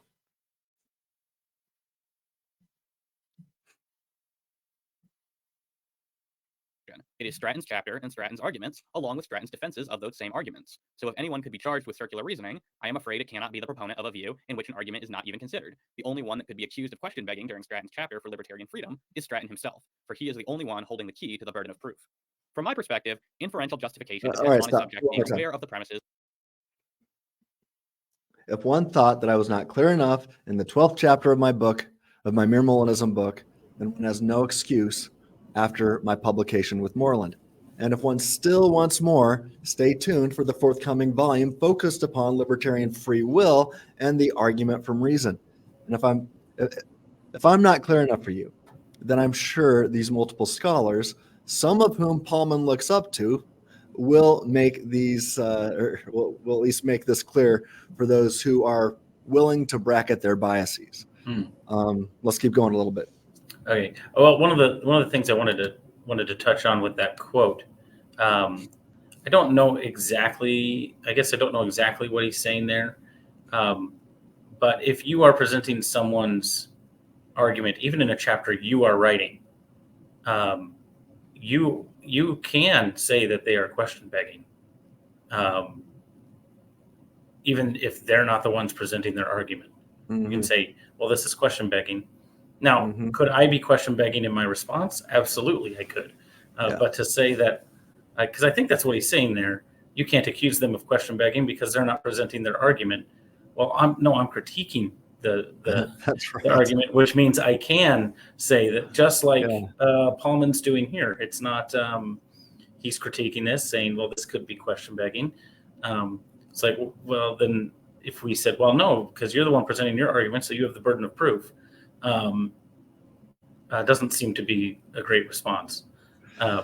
Maybe that's what he's not. Maybe that's not what he's saying there, because I haven't read the entire quote in context. But that seems to be what he's saying there, and it seems kind of I don't know, ridiculous to say. Yeah, I try to show that, look, on your view, you believe, if I'm talking to the atheistic determinist, I said, look, on your view, you believe that all of the entirety of your mental activity is determined. So what's that determined by? And we get to ultimately like, oh, that's determined by mindless stuff that knows nothing about metaphysics, right? Now, how do you know that this mindless stuff that knows nothing about metaphysics determines you to have true metaphysical beliefs, including those under discussion? Then I say, careful not to beg the question. Well, you're going to beg the question. You're going to say, well, I know that mindless stuff that knows nothing about metaphysics determines me to get it right and you to get it wrong. Well, as I said in my speech at EPS, what makes you so special? Why think that metaphysics or the mindless stuff that knows nothing of metaphysics determines you to get things right and me to get things wrong? That's begging the question. You're assuming you're right to argue that I'm wrong, right? So it's just horrible here. So many mistakes. But. Yeah. All right, let's finish this section. I don't know how long it is. He talks for about, I think, 4 minutes here on an account of inferential justification. We'll finish this section, and then we'll do a different video for the last 2/3 of it. Which support his beliefs, as well as all the validity relations which allow the belief to be inferred from those premises. It seems to me that one can weigh options X and options Y, see that option X has more evidence than option Y, believe option X on the basis of those reasons, and therefore be rational, even if it could not believe Y. This is because I view rationality as being contingent upon the... I want to add this, because this is important. I don't want to miss it. This is an example of one assuming he's got libertarian freedom while attacking the concept of libertarian freedom. So to keep beating that dead horse, Moreland and I explain this. When he says, when Pallmann says, it seems to me that one can weigh options X and options Y, right?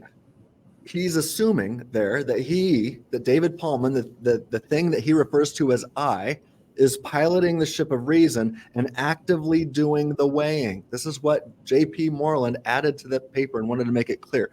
But if mindless stuff or deceitful supernatural beings determine the entirety of your mental activity, then these weighings that Pallmann speaks of, they're merely happening to him. But David Pallmann is not doing it, as C.S. Lewis noted.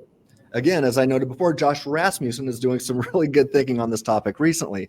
And David Pallmann is just finding himself opposed to all these awesome philosophers. I'm going to stop at little bits here at a time. Let's keep going. But I think he says a few things here that I need to... And the validity of the inference being drawn, not the ability of the subject to do otherwise. As Timothy and Lydia McGrew explain, if a proposition is highly probable on the basis of one's evidence, it is rational on the basis of that evidence. All right. I again want to say that he used active libertarian language again. So does David Pallmann actively draw these inferences about metaphysics? Or does this experience of drawings happen to him, and is that determined by mindless stuff or deceptive deities? If it happens to him, is it determined by stuff that doesn't know metaphysics, or is it determined by a deceptive supernatural being? If so, then say goodbye to justification. So he starts talking about Tim and Lydia McGrew here. I'll stop it here again soon, but start it up. Yeah. To accept that proposition is true. Inferential relations which convey rational confidence are therefore intrinsically truth-directed, i.e. aimed towards truth, since they tell us when and how inference permits a subject rationally to believe a proposition. All right, stop. Validity of inference... I just want to say that it's interesting that Dave brings up Tim and Lydia McGrew. I've talked to both of them about the free-thinking argument.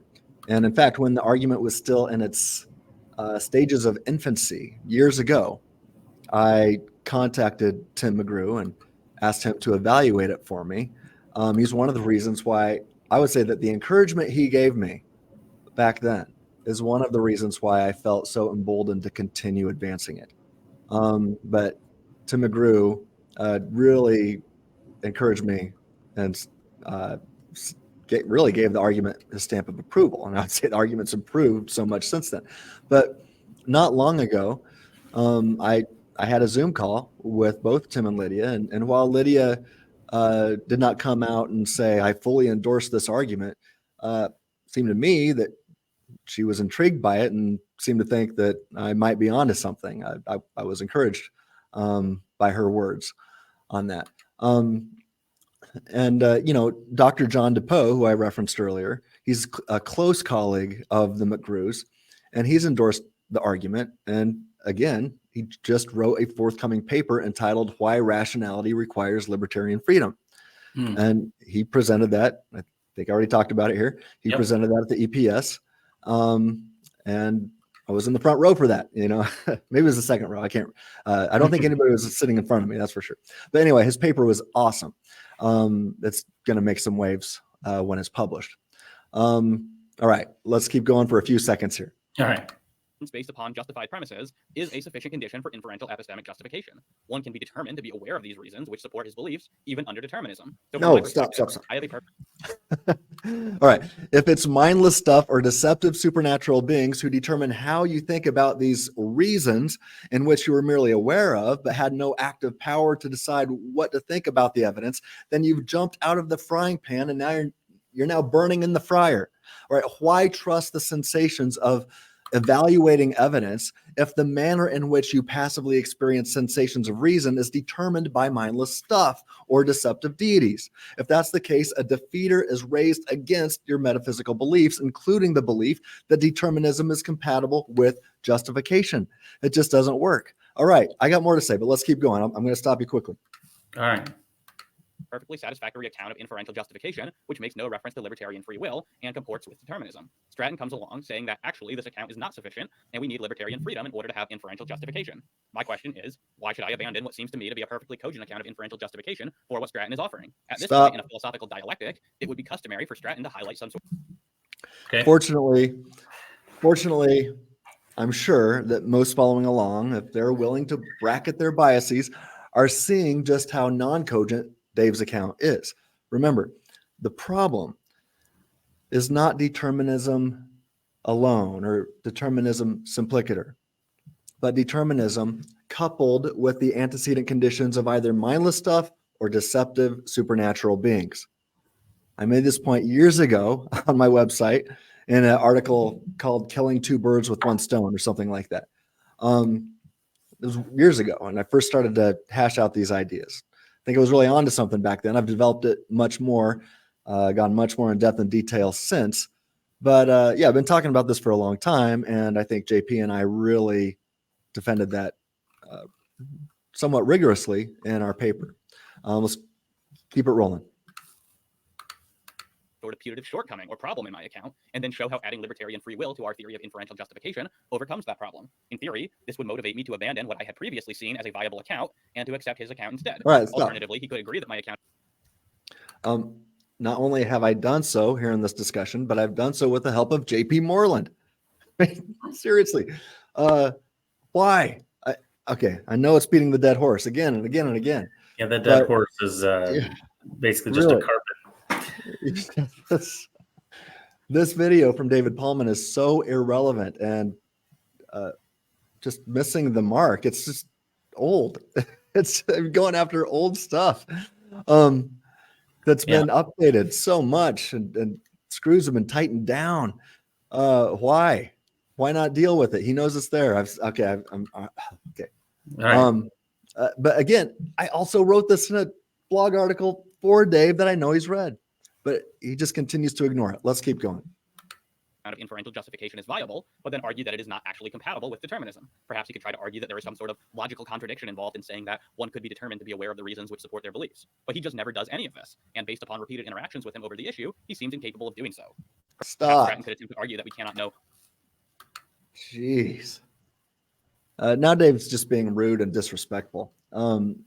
and not to mention dishonest. I'd be leery of saying that he's being dishonest or using that dishonest label here if I'd not already made this clear to him in our past interactions, the past interaction that he's referring to. So I'm not adding anything new here to the conversation. This is all stuff that's out there and stuff that I've said to him. So I'm just going to let the viewers here decide if I've answered him adequately here, or at least put it out there. So Dave needs to slow down. I think he's just being a jerk at this point. He needs to slow down. He needs to take a break.